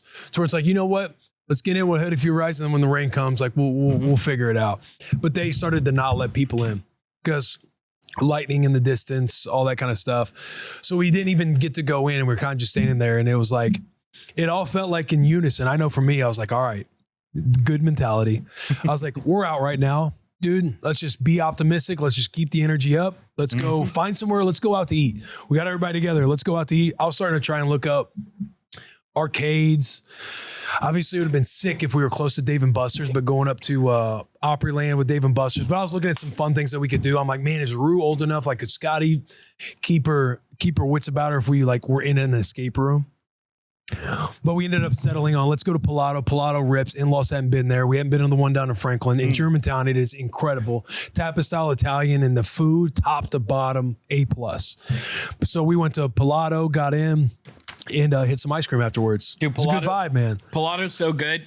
And there's something like, we talked about it with the Vanderbilt spring game, where it was raining. Yeah. I didn't have the see-through bag. And the store, you went to the little apparel store. Yes, sir. Yeah. And like, there is such a beauty in that. Of my mom always had the philosophy of, she would say, let the day unfold whenever your plans like don't come to fruition or it doesn't work out how you wanted it to. Just let the day unfold, go with the flow. And I love little moments like that because sometimes the best memories come from the rainy day. Hey, remember when we got ice cream in the rain, Dad? Yeah. And you were sitting there making the funny faces because we all had to squeeze underneath the umbrella and make it work. There's Scotty taking my ice cream. There you go, dude. Rue experimenting with some birthday cake ice cream. Rue is strictly a vanilla and sprinkles, but now her palate with everything too. She's trying new foods. She's like into trying new foods. And if she doesn't like it, she's like, oh, I don't like it. But her trying, it's firing us up. Bro, she used to be like a one-trick pony. Rue is a little girl. Yeah, man. She's a little girl now. Yeah. It's nuts. And she starts school next week. Like last night, my wife and I, we went to the opening night for her parents. Preschool or kindergarten? She's in Montessori. That's right. So close to kindergarten, I don't know. Yeah. But she's in the 3 through 5 age range. Going back to the same classroom. One different teacher, but one the same. Yeah. She's fired up. And just the confidence that she has, the confidence that we have now. I remember last year when we were on the SOD breaking down Rue's first day of school and the emotions that go into it, and just coming in and feeling like a little vet in year 2, doing the parent opening night thing last night, sitting down, kind of hearing the same stuff. I almost kind of fell asleep. I was like, "You really get anything new out of that?" To my wife, she's like, "It's good to get out and get around all the parents and stuff." I'm like, "I know," but yeah, man, Ruth's fired up. I'm fired up for her to go back to school. Like we wanted to articulate like a good summer for her. We got to go to Europe. We do the pool all the time. Like right now, I want to say she's out with her mom doing breakfast, and they're gonna swim somewhere else today. Have a little like mommy daughter day. Yeah, but she's had a good summer. She's fired up to go back. I'm juiced that she's going back. Because the school is awesome and a lot of good people there. And it's just fun to see just her confidence. We went through her yearbook yesterday and she named all 26 people that were involved in her class. Oh, yeah, everyone. God, I love that. Yeah. Dude, starting to see the little budding of friendships. Yeah. I'll just make up a name, but there's a girl named Caroline that's in Scarlett's daycare that they hit it off. I know they're only 1 year old, but like the other kids, when I bring Scarlett in, like in the mornings, they don't look and like smile or get excited. This Caroline girl, every single time I come in with Scarlett, is instantly beaming and like making noises and kind of like doing her hands like this. Yeah. And any of the pics that we get from the daycare, it's Caroline and Scarlett hanging out with each other. And I'm like, they're buddies, like they're little friends. Like that's crazy that even at a year old, they start to make those little like relationships and stuff. Yeah. Dude, I saw your enthusiasm with Scarlett and her she's 1 now. Yeah. I think I saw a comment. I forget what They it were said, like, but it was "Sherm's kind of like so laughing. OD, dude." Yeah, talking about it. Yeah, she's OD. one. He thought I'm like, because you were talking about her elevating from one daycare class to another, or just being like sad, seeing her friends kind of in. I'm like, after the fact, I'm thinking of the same thing. I'm like, yeah, I mean, they don't necessarily know right now, but it's so funny. The enthusiasm you have, it's like you've raised, you're on year 7. The way you talk about the emotions going on with your 1-year-old. you know, her friends are in the other classroom. Like the way you describe some of the situations with Scotty, I'm able to put my head in your headspace just thinking about Rue. Yeah. With Rue being 4. I'm like, yeah, I feel him there. And then after I'm like, I mean, yeah, she is only one. She's like only one, one. dude. I think about Scotty being 21 months right now. I know. And you're like, they're hitting it off. Like they hit it off. I can't even imagine Scotty like having a, I can see her getting excited, but like hitting it off, they're like having conversation. Yeah, was hitting it off even look like Scarlett picked up a block and went, nah, and Dude, went like she that. loved it. She picked up this meat stick and started hoorah. And like, Caroline comes crawling over, she takes the meat stick and they're bonding over it. Yeah. It was crazy. My head does go there. It's so funny, dude. And like the pressure of like wanting to see Scarlett succeed, wanting to like her transition to like work out into big girl class. yeah. But it is such a small hurdle in the same sense. I'll send you some pics, Chef. She officially started this Monday in big girl class. So I dropped her off in big girl class and like, What's the difference with, break dude, it down. What's the difference with big girl? to that exact point. Hey, Sherm, what's the difference? Oh, her naps aren't in cribs anymore. They're in a little sleeping bag that's on the ground. The gang she operates with, it's not tummy time. They crawl now. They crawl now. They don't drink their milk out of bottles. They drink them out of cups because they're big girls. They're big girls. They're big girls. And then no passies unless they're napping or they're like arriving or leaving. Yeah. No passies during the day.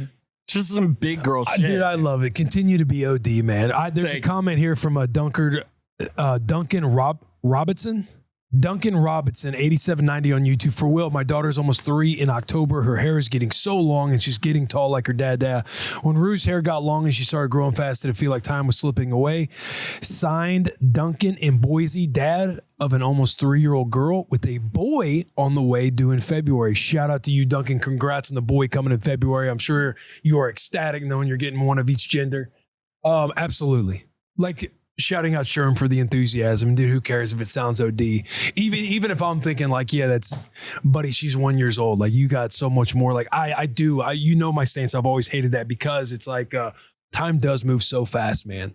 It goes like when my phone is doing a great job of just bringing up moments where Scotty was in not even one yet and Rue's holding her, and Rue just seems like she has so much more, that baby face, the little crooked teeth of the space teeth, and just the happiness of just seeing her as a baby compared to where she is now at 4. It does feel like time just goes, and you got to enjoy that shit. When you dive into Sahil Bloom's 5 Types of Wealth, he breaks down the time you basically spend with your kids until they leave in high school, and you essentially spend like 90% of your time with them in these all the way up through high school, right? Yeah. And after that, it is a steep decline in time you get with your kids. And we're young. Like, we're young in the game with our kids right now. Yeah, dude. But it's like, even from 18, you spent 90+% of your life, or 75%, whatever math you want to do. The majority of your time spent with your kids is when they're in your house until they leave for college. Yeah. And then you break it down even more from that. Dude, when they're in high school, they have their own friends. They do their own thing. Like, you're more there as a guide and hopefully a listening ear. Like, you're in tight with your boy or your girl or your daughter, and they tell you stuff. Like, that's what, as a parent, you're more kind of, I feel like you'll be just more desperate for the connection that you had with them when they were younger, just knowing that they're growing up and, dude, they're making their own decisions, and let's guide them the right way. Hey, you really fucked up here. This is why you got ISS or OSS. You're going through all those iterations in high school. Before that is what, middle school. You remember how it was in middle school. Yeah. You have your own homies that you're trying to go over to their house. You're trying to do sleepovers. That's like the part where you're not wanting your parents like in your business as much because you're getting a little bit more autonomy and you're just growing. You're hitting puberty and everything else. That's like 6th grade. Like 6th grade below that, it's like sports. Everything kind of takes up the weekends. You get to enjoy it with them. But again, in all those iterations, like when do I feel like I was just becoming friends and I just wanted to hang out with my friends all the time? Well, 16, when you have a car, dude, then you don't have the car rides with mom and dad anymore. No to doubt. school, which No that doubt. is felt like such a bonding thing. Yeah, like you're losing the grip on your kids. And then it's like we all remember when we started to make friends and friends was all about what we wanted to do on weekends and everything else. You still love mom and dad. You're still with them. Yeah. But that's in like elementary school. It's like elementary school that I can envision a little bit more on the horizon because that's what you got till 10. Yeah.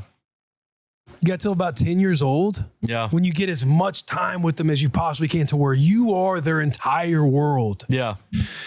And up until 10, it's like you're in a pocket as a parent to where you're in the heights of your career. You're trying to kick off the heights of your career. You're making big boy decisions that's driven around selfish ambitions and stuff for mom and dad and the family and wanting to provide for the family, feeling the pressure and stress to where you're also torn when you have that perspective of 10 years old in mind of how much time, like being intentional about being at home. That's why it's like, dude, go off about being OD. It helps me too, seeing how my dad operates now. Like it truly has helped me to really understand my dad, because my dad is a worrywart and he does want to make sure everything's okay. And he tries his hardest not to micromanage, and he does a fabulous job. But I can see that every inch of his being is always wanting to help me in some capacity, or, oh, Sherman, you could do it this way, and da-da-da. And when I was a teenager, I'm like, man, why is he all up in my business? Like, leave me alone, Dad. Yeah. Shit, I got it. And now when I'm looking at Scarlett, I want to do the exact same thing for Scarlett at all times. I'm like, I get it, Dad. Like, I get it, and I really appreciate it. Yeah. And you just, it naturally happens, but you just start to witness how the whole mentality of like you're losing them every day, every week, every month. Yeah, It's dude. like picking up Rue now, dude. It's like feeling like a human body, she's taller, longer, heavier, where it's harder to hold her. And then, if I'm throwing little Scottzilla on my shoulder and running around the house and doing the fly thing, Rue wants me to do that with her. So I'll pick Rue up and I'll do it. And I'm just like, man, it's so crazy feeling how big you are because you were just my little girl. Like, look at all these photos that are all over our house. Oh, yeah. Like you were just my littlest baby girl. Like your head was literally smaller than my palm. Yeah. I would, dude, she pulls away from kisses all the time now. Like Scarlett hates kisses on the cheek. Yeah. And that used to be my thing, dude. But she didn't know any better because she was such a baby. Yeah. And you just get right in her neck and she would giggle and laugh. Yeah. And now I try and go in for a kiss and she's instantly like, She'll be back. She'll be back, dude. ugh, She'll be back. hopefully. But yeah, man, go off with you. Back on the Oh, did I say that was my crack a cold one? I don't even know. I just think we were just talking shop. That might have been a crack a cold. That was my crack a cold one, is that she has officially started the older class.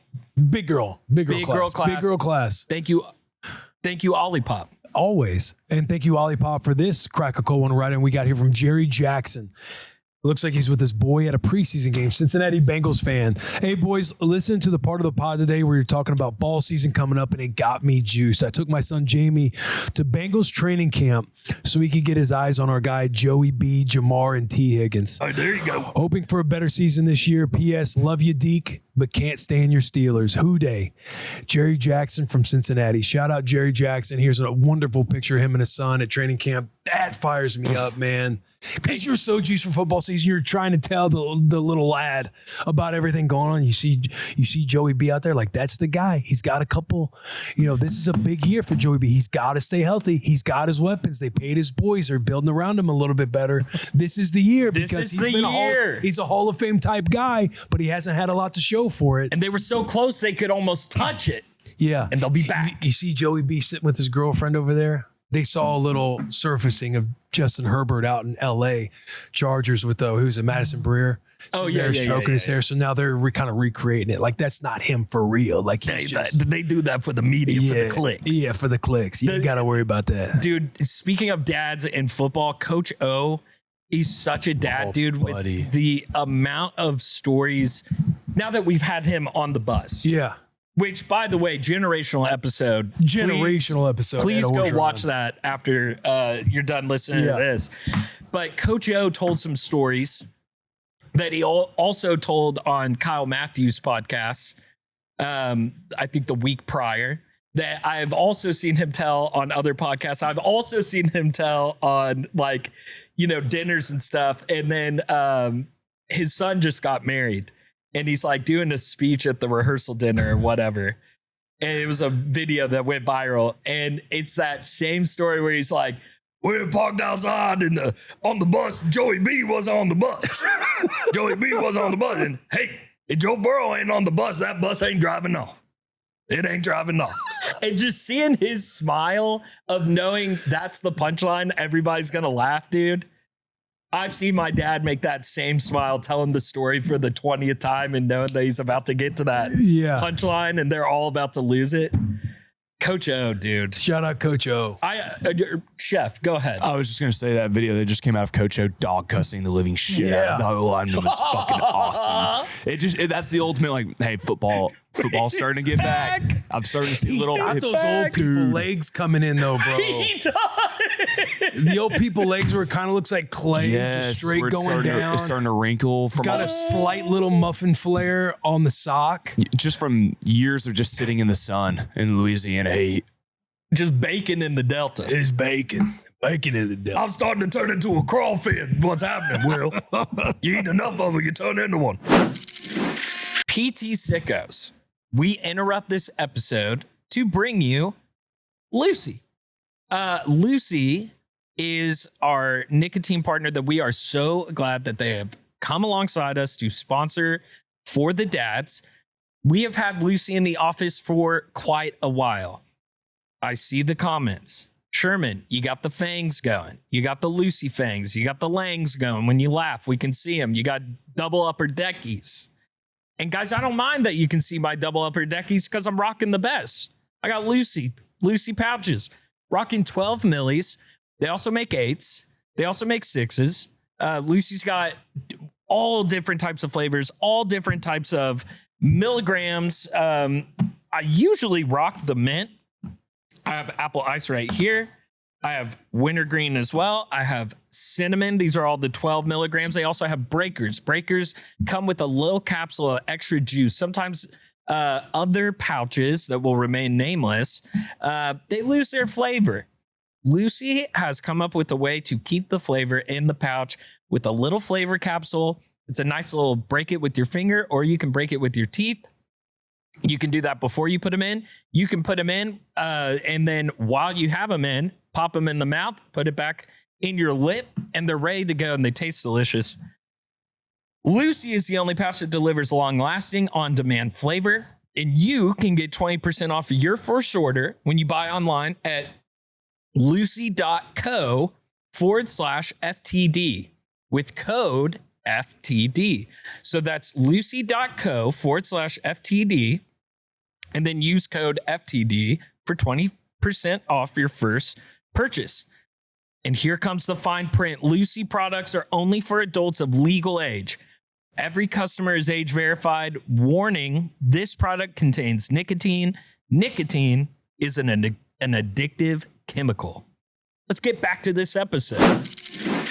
I have another crack a cold one from Will Gonzalez. Will writes, for Sherm's confidence. Thank you, Will. Boys, this pod has been great and shaped me into the dad I've become to my almost 1-year-old boy, Miles, who turns 1 on August 26th. Happy early birthday. I typically listen on my way to work in the mornings, but when I don't finish, you guys come on during the weekend playtime sessions. Whenever I put you guys on my TV, my boy immediately turns around, points, and gets a huge smile on his face. He especially gets excited when he sees Sherm's mug.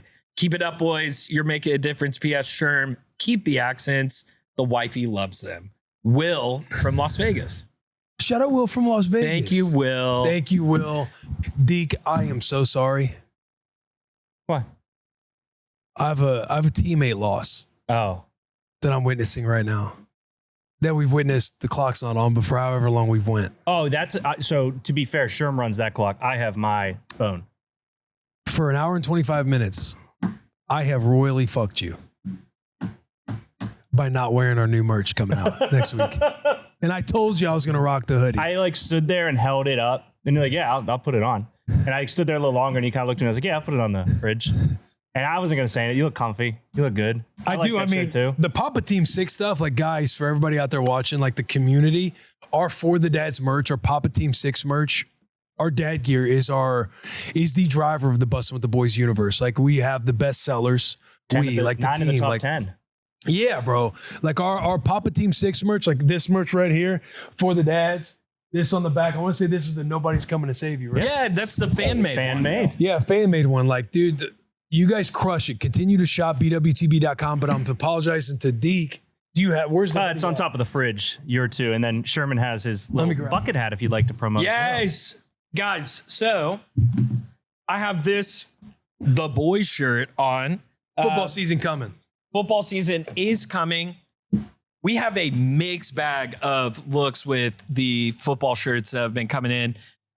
Chef is wearing one of our new hoodies. Deke is wearing one of our new shirts. The boys. We also have that in Nebraska, Michigan for the GBRs and the Go GBs. Blues. Yeah, a lot of our football line, a lot of this stuff is dropping. It's next week, right, Deke? Yeah, it'll go live next Tuesday. Next Tuesday, again, if you're big into football season, we got our football line dropping, football with Bussin. Sick hats. My favorite hat right now is the black one, the New Era hat that has this logo, the Bussin logo, like on the front. That one's strong as hell. It is badass. And then the hoodies, hoodies are always like top sellers for us. But we have, this is very comfortable material, but it just says the boys embroidered across.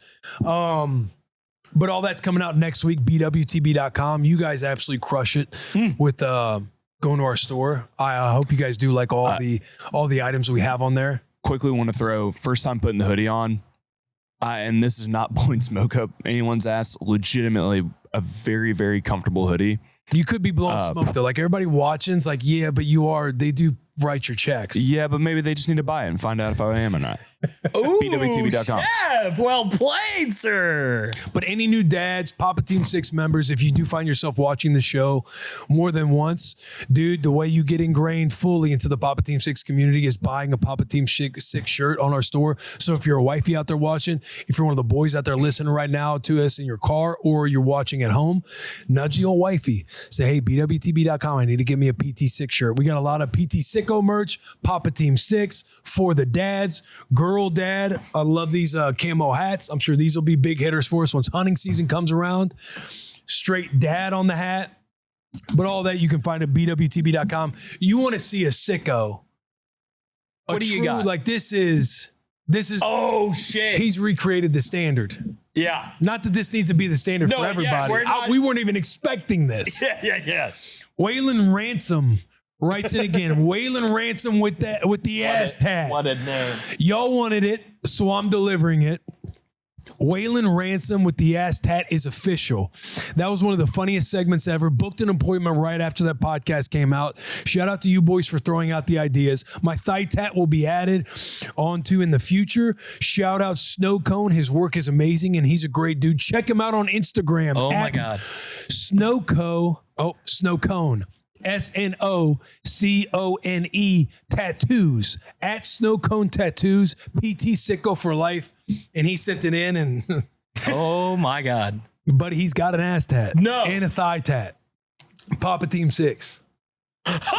on his ass. On his ass it says PT6ICKO and he's got the bear logo on his thigh. Waylon. Oh my God. Look at Chef. Look at Chef. We got our first ass tat on For the Dads. Let's go, Waylon. That's when you know you made it, baby. Oh my God. As a reminder, Waylon had sent us an email of him holding his kid's hands on June 17th. And basically it was a shout out. They had a birthday, some merch. And then he basically was talking about how he needs to get some new ink soon. Might need to get a PT6 tattoo with y'all's blessing. And so we had talked about on that episode a little bit. We're like getting asked that maybe. And he did it. Yeah, I saw this come across the old desk when I sat down. I was looking through stuff and I was like, oh my God. This guy got the asset. I was He like, spelled it right. He spelled it right. He did. He did. And I was asking Deke, I was like, hey, remind me. He said, y'all wanted it, so I'm delivering it. I was like, what happened here? He's like, well, we kind of talked about it episodes back a couple months ago. He's like, you guys joked around with it. It's not like there was no bet or a challenge or anything else. I was like, this is next level.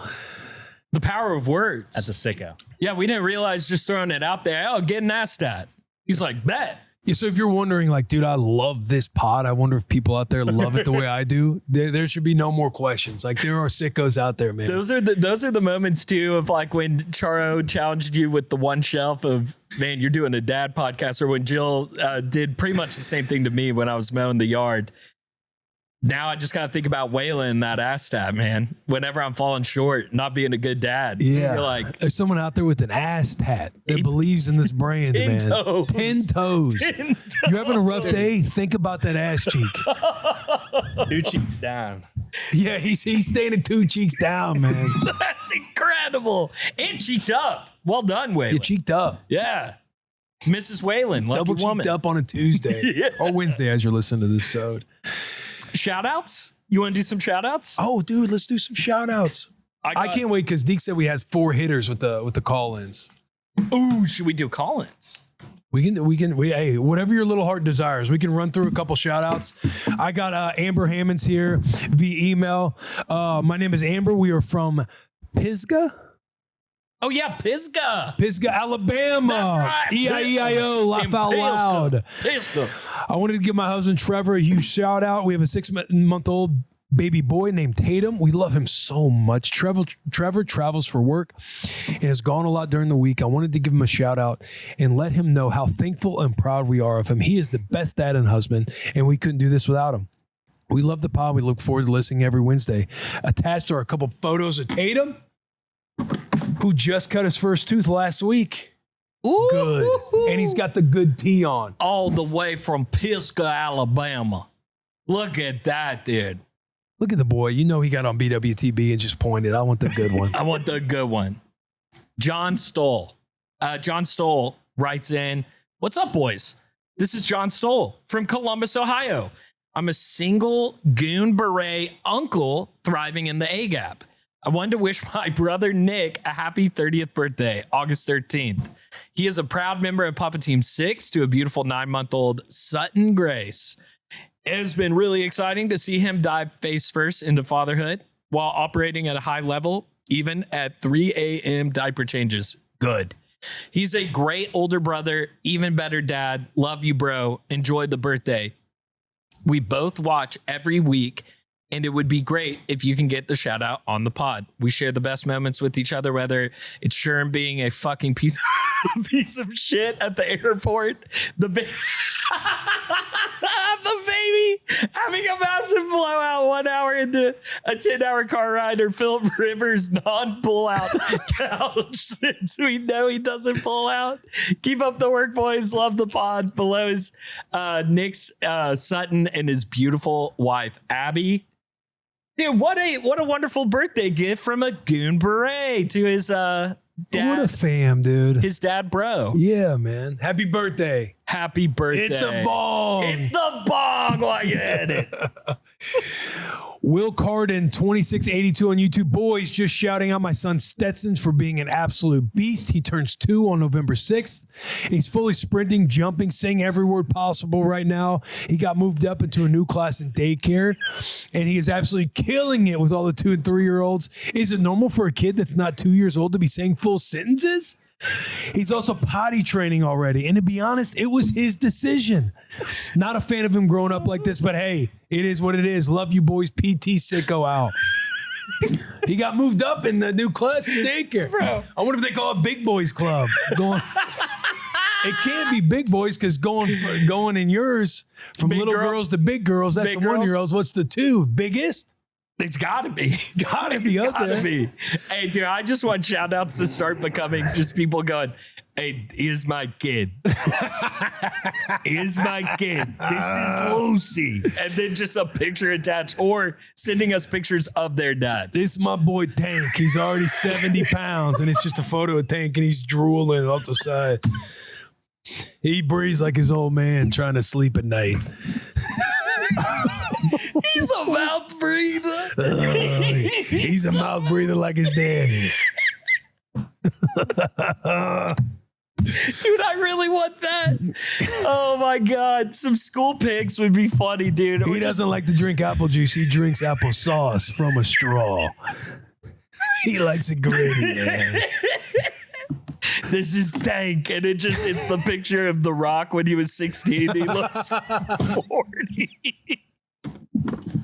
Oh my God. This comes from Trevor Gruel. Trevor says, birthday shout out. Hey, this is Trevor from Idaho. Just was wanting a birthday shout out for my little girl, Rory, aka Goose. She turns 2 on August 19th. Also attaches a crack of Coleman to her learning the words mostly to Twinkle, Twinkle, Little Star. Why sleep when you can rip a classic? Love you, boys. PT6er out. Rory, happy birthday. Happy birthday. Happy 2nd birthday, Rory. Hit the bomb, Rory. Get them voicemails ready to go. This last one here from Jesse Ritchie on Spotify. This dude, Jesse, he's just shouting out his badass daughter. Shout out to my 5-year-old daughter, Elani. She fractured her elbow during jiu-jitsu class, horsing around. Oh, good. Good. She's an absolute beast. The doc told us that she should have been in horrible pain, but she was just a total boss about it. She's shy that she has a cast now, but it's cool, and she's tough as shit. Let's go. Big dog status. Sicko out. Bro, I wish I could sign that cast. I would sign that in a heartbeat. Get to our voicemail, 601 The Dads. Hot, ready, steamy. Who do we got first, Sherm? We got hospital dad loss off the rip. We're just a DJ booth now. Oh, boys. It's kind of a tough one. Got home last night from work, and wife was having some pains and ran to the hospital. Come to find out she was in labor, which she was just had 37 weeks, so full term.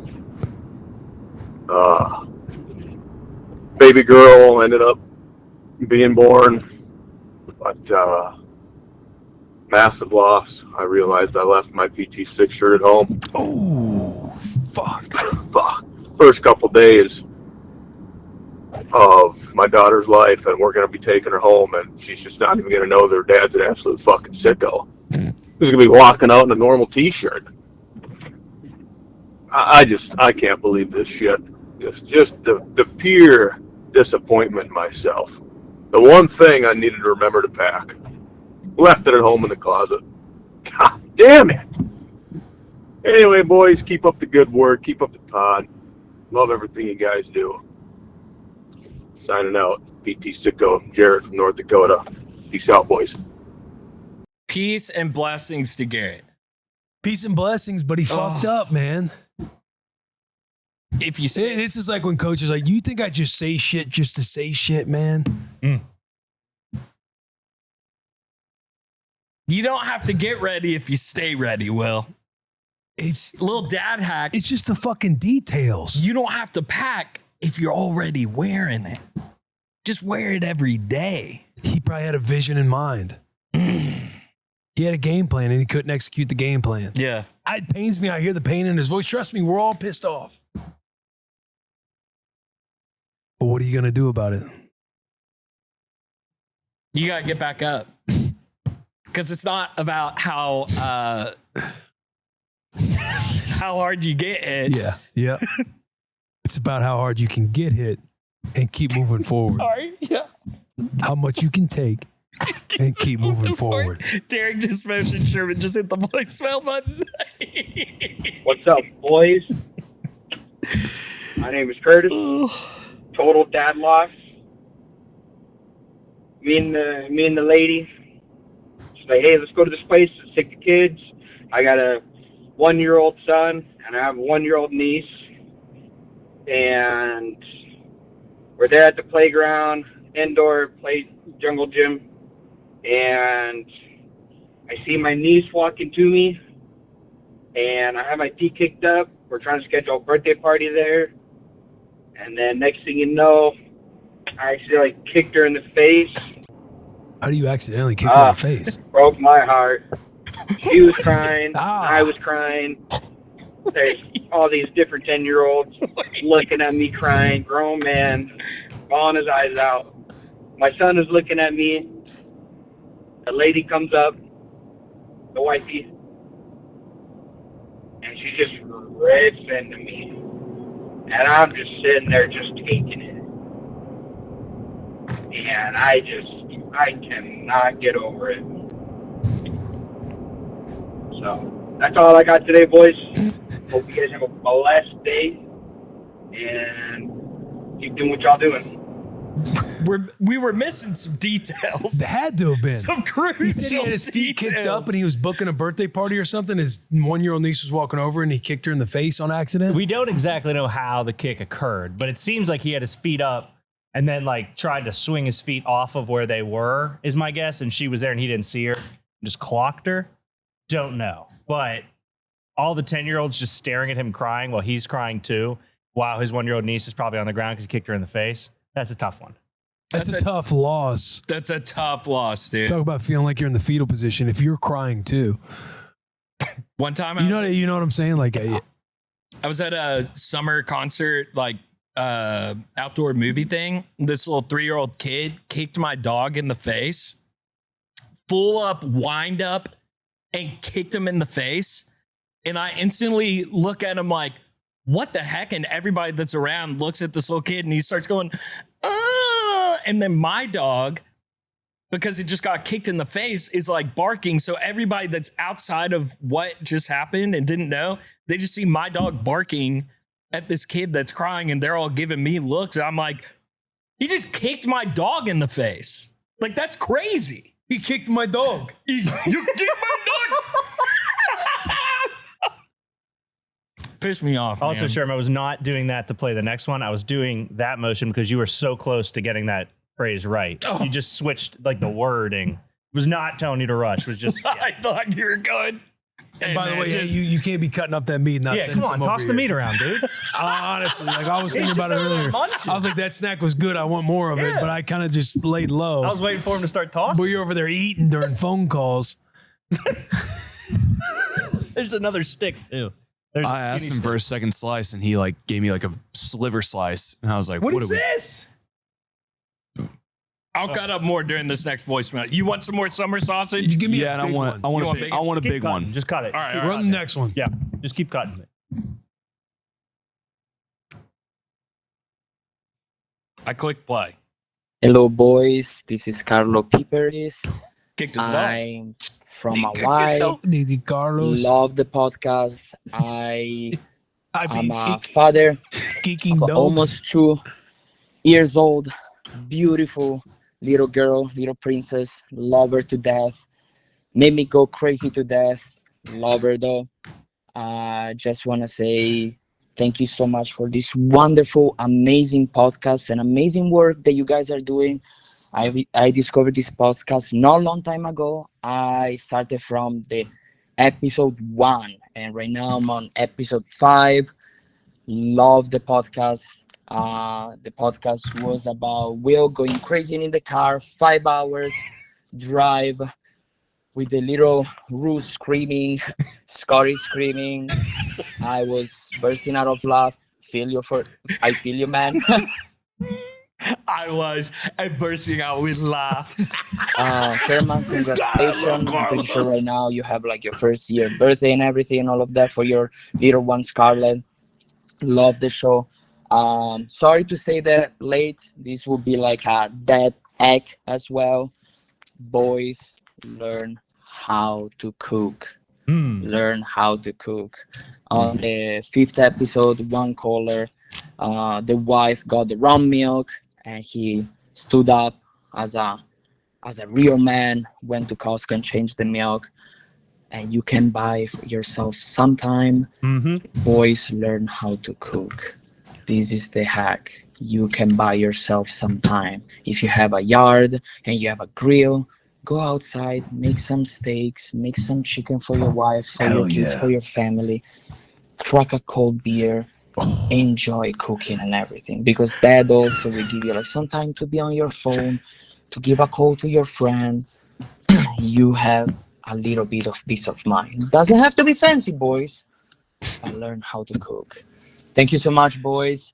Thank you so much. Love the podcast. It's helping me mentally like crazy. I don't feel alone. I'm 28 with an almost 2 years old daughter. Beautiful podcast. Yo, bye. I love it. Carlos! The ascension of Carlos, bro. Carlos! Bro, you're such a Carlos and that voice coming in right after the dog kicking. Guys, I'm being dead serious. If I am on my deathbed and y'all have to deliver the news that like it is terminal, please let Carlos be the one to do it. Please send Carlos in there. That was beautiful. That is the dad hack. It doesn't have to be fancy. That was my favorite part. It doesn't have to be fancy. And it made me burst it out with laugh. Little Scotty, she crying, or Rue, she crying. This podcast Is Godzilla. Little Scotty. episode 5. But I love it, boys. Is already so good. Dude, I bursted out with Doesn't laugh. have to be fancy. It doesn't have to be fancy. But just learn to cook, boys. That is the hack. That is the way you talk about peace of mind. Doesn't have to be fancy. Dude, the best part is that he's on episode 5 right now. He's not going to hear this for like another like 5-6 months.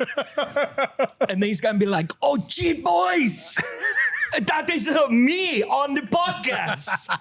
I made it. Oh, Carlos. Carlos, I need you calling in. Yeah, often. every week, Often, dude. my man. Please call in every week. Do we want to jump into emails or one more voicemail? I kind of want to hear one more voice. Okay. Maybe we should eat summer sausage. You just want to keep eating meat. I was about to say, maybe we just need to eat summer sausage every voicemail thing. There's another stick over Here's a There question that I think is fair. If we do another voicemail, are we kind of setting that one up for failure, knowing what type of high we're on? 1,000,000%. I don't. The fourth one is a discussion point. Someone's asking for advice. Here's what I word it. Carlos he's my white whale on this episode. Yeah. But this fourth voicemail, I wouldn't tell you there was 4 if it wasn't a good one. Okay. Also, I just want to warn you, the meat stick is a greasy. Get meat stick. Doesn't have to be fancy, It doesn't have to be fancy. but that is the dad hack. Hey, it's Justin from New Jersey calling in. Got a question for you guys. Not necessarily fully a dad question, but it rides the coattails of being a father. I'm 27. I have a 25-year-old girlfriend who loves talking about pumping out some kids, looking into some ring sizes. And the conversations get further and further. So my question to you guys would be, when do you know? Oh, I get shit. having a kid can be beautifully unplanned, but when do you know when you're really ready to just even have a kid in the first place? I mean, who really is? And then at the same time, with it being 2026 and times have changed, is it so frowned upon to maybe have a kid before a marriage? Or would you be handicapping yourself? 27, about to hit that year, those years, the 30s, where like, family members start talking about kids. So just a New Jersey guy here asking for some help. Do I run? Do I hunker down? Do I start pumping kids? Talk to me, boys. Love you. Bro, that was a great voicemail. Yeah, great voicemail. Just a New Jersey guy. Do I run? And just have a kid. Doesn't have to be fancy. Don't have to be married. Just have a kid. That easy, that hack. Seems like he's asking a few different things. Yeah, he is. How do you know when you want to have a kid? When is the right time in 2026? Can you have a kid before you're married? Did I hit all of them? I feel like that's the big Yeah, three. you did. That was a good reminiscent of it. Yeah. I don't know how locked in he is with his girl. Yeah. I would assume you got to be locked in if you're talking kids. Oh, for And sure. rings. She's and- talking rings. Yeah.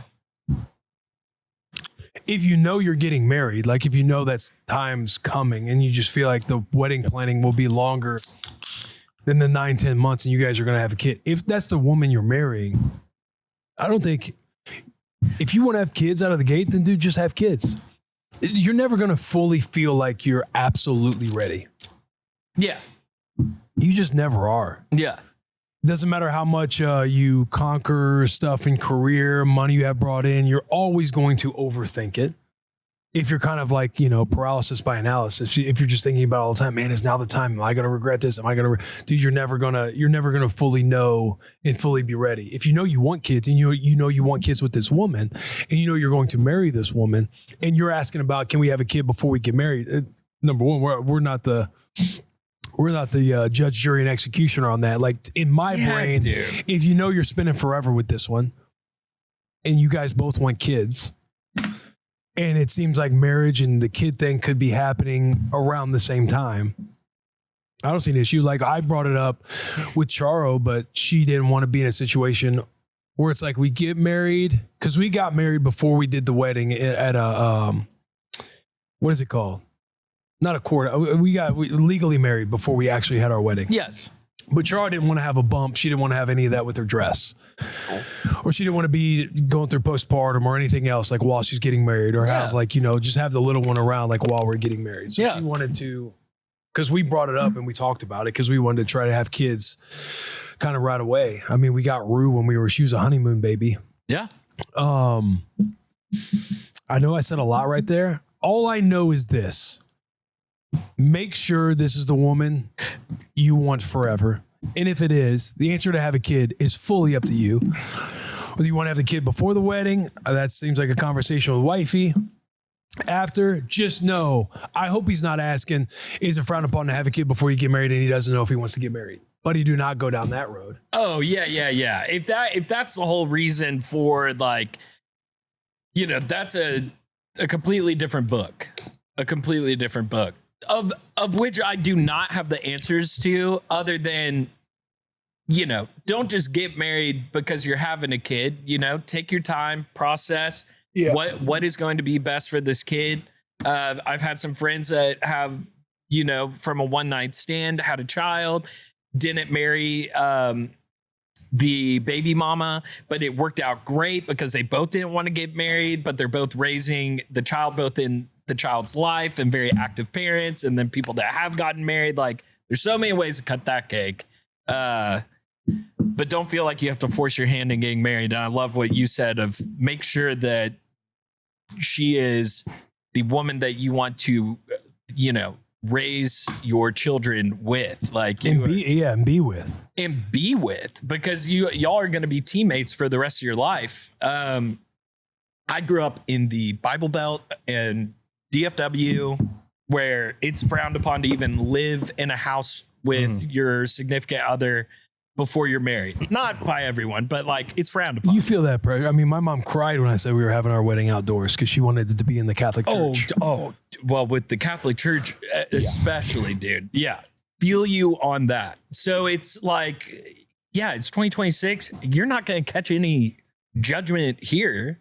I mean, this is probably the safest podcast to call into. And we're like, yeah, hell yeah, dude. Yeah. Have a kid. You know? If you're wanting to know Willie C's thoughts, my thoughts are just, if you know this is the woman you're going to be with forever and be a partner with forever with children, then that's up to you guys. Like you guys want to have them early, go ahead and have them soon.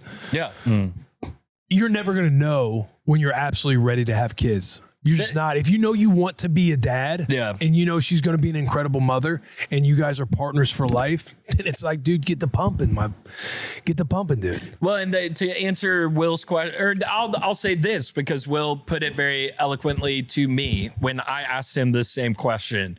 Of Jill and I had been married at that point for a year, and I went and had coffee with Will a couple times. He brought Rue along like for 2 or 3 of those.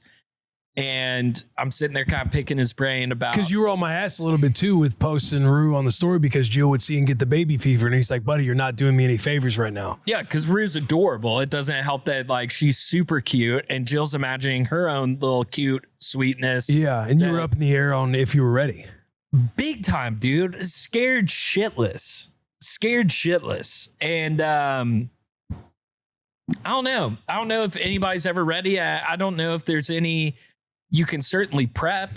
Like, I'm sure you could read and watch videos all about parachutes before you go skydiving, but it doesn't change the fact that, like, you still got to jump out of the plane in order to go skydiving. So I don't think anybody is truly ready for that moment, no matter the amount of preparation. Once you're in it, it's way different. And that's not a knock on prepping, because I certainly, with some of the books that you had given to me and doing this podcast before Scarlett was even born, the preparation did help, but it's not like there's some test that you have to pass. Does that make sense? I feel like I answered that in a bad way. I know. I mean, it's such a loaded question. And we're coming off like we're trying to give a whole lot of advice and an expert opinion. To me, it's like, bro, if you know this is the woman you want to be with and that box is checked, you know she's going to be an incredible mother, that box is checked, and you know that you want to be a dad and you're excited about being a dad one day and you're just kind of questioning if you're ready or not, but you check the box of wanting to be a dad. In the grand scheme of things, nobody's ever ready, but when the little one comes, you're going to know exactly what to do because this is something that's been in your vision and in your life and in your future. When that little one comes, you're just going to know, like, you'll know. I'm put here to raise this child, and you'll be dead with your life partner, man. With your life partner, you'll be dead meat as soon as you meet your little one. I love what Josh Allen said on his interview about his daughter. Just talking about how instantly it softened his heart so much, and that he just feels like a different person now. Yeah, like all that stuff, like all the good that comes with it. And just take everything on the chin. Yeah. And if you don't have those boxes, one of them's not checked, like you don't know that this is going to be the lifer forever and that box isn't checked, take a pause. If you know that it is the lifer, but you don't want to be a dad right now and you're feeling a lot of external pressure, fully understand like where you're coming from. But if you don't check the box of like wanting to be a dad and you being excited about being a dad and that box is not checked, then take a pause and think about it. Think about it a little bit longer. Yes. But if those are checked and you're just having like, man, am I ready? Am I this? I am excited about being dad. I got my girl. I know we want to do life together, buddy. Get the pumping. Will and I are on a podcast about renting cars. You're currently asking if you should rent a car. We're saying yes, but we're also saying also get the insurance with it. Yeah, there you go. There we go. Emails? Dude, emails. This comes in from, you can write in at 601thedads@gmail.com. This comes in from Brock Messick. They're just kids, man, is the subject line. Brock says, what up, fellas? North Carolina dad of 2 girls here, oldest 6 and the youngest will be 2 in October. I look forward to the new episode every Wednesday as it challenges me to be a better dad and husband. Also fills my lifelong travel. It also fills my long travel day with plenty of laughs. A couple weekends ago, we took the girls to see Mimi, my mom, to spend the weekend with her, since she lives about 2 hours away and doesn't get to see them much before school starts back up. That Saturday, we were going to grill out with her, my stepdad and my grandparents. While we were eating, a storm came up, and when it stopped, as per usual, these feral kids wanted to go out and play in the puddles and mud, man. So the wife and my mom took them out and let them do their thing while I stayed back and talked with my stepdad about how I absolutely gave him the smoke on the course earlier that day. 10 minutes later, the wife comes in and says, you need to come out here and look at your kid. I go outside to find my youngest covered in mud. Right as I went to take a breath to tell them it's time to get cleaned up, my grandfather walks by and says, they sure are having fun, aren't they, son? I waited just a second and responded, yes, sir, they sure are. He went on to tell me how I should enjoy these memories while I can, because memories are all that will be in the blink of an eye. At that moment, I realized they are just kids, man. I was about to stop them from having fun and enjoying being just kids, all because I did not want to deal with any more cleanup than I was already going to have to do. I say this to say they're just kids. Let them enjoy it while they can and soak up the memories while you can. Do the extra bubbles at bath time and play with all the toys. Let them crack the eggs for Saturday morning breakfast. Make the slime. Let them paint with their fingers. Let them hit you with the water balloons. Go along with the pranks that you already know will cause a mess, and let them enjoy making mud pies when the summer storms come. Don't deprive them of the childhood memories of being just a kid. And don't deprive yourself of the memories that you will one day look back on. Take the extra cleanup time, because that is the only real consequence of a lot of these memories. You guys are an encouragement. Keep doing you. Brock Messick. Here is Brock and his two girls. And look at that one girl in the mud pup. In the mud. Dude, that is awesome. That right there, that's like the lesson. That's the lesson of the week. Yeah. It's better than my lesson of the week. Yeah, I mean, truly. That's a really good lesson. And I hope too with Brock, it's like, just to add on it, bro, pull out the phone and hit record, man.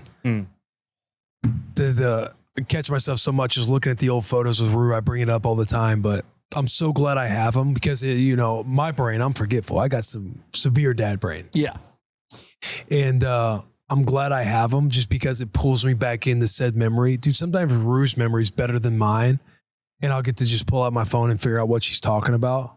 Because she'll say like, oh, you remember the video, and I'll get to go back to a video. But man, record it all, take photos, and do everything that man just said.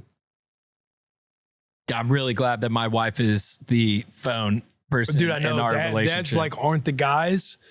Like, since I do Bussin and everything else, like I have my phone out a lot to record and do a lot of different things.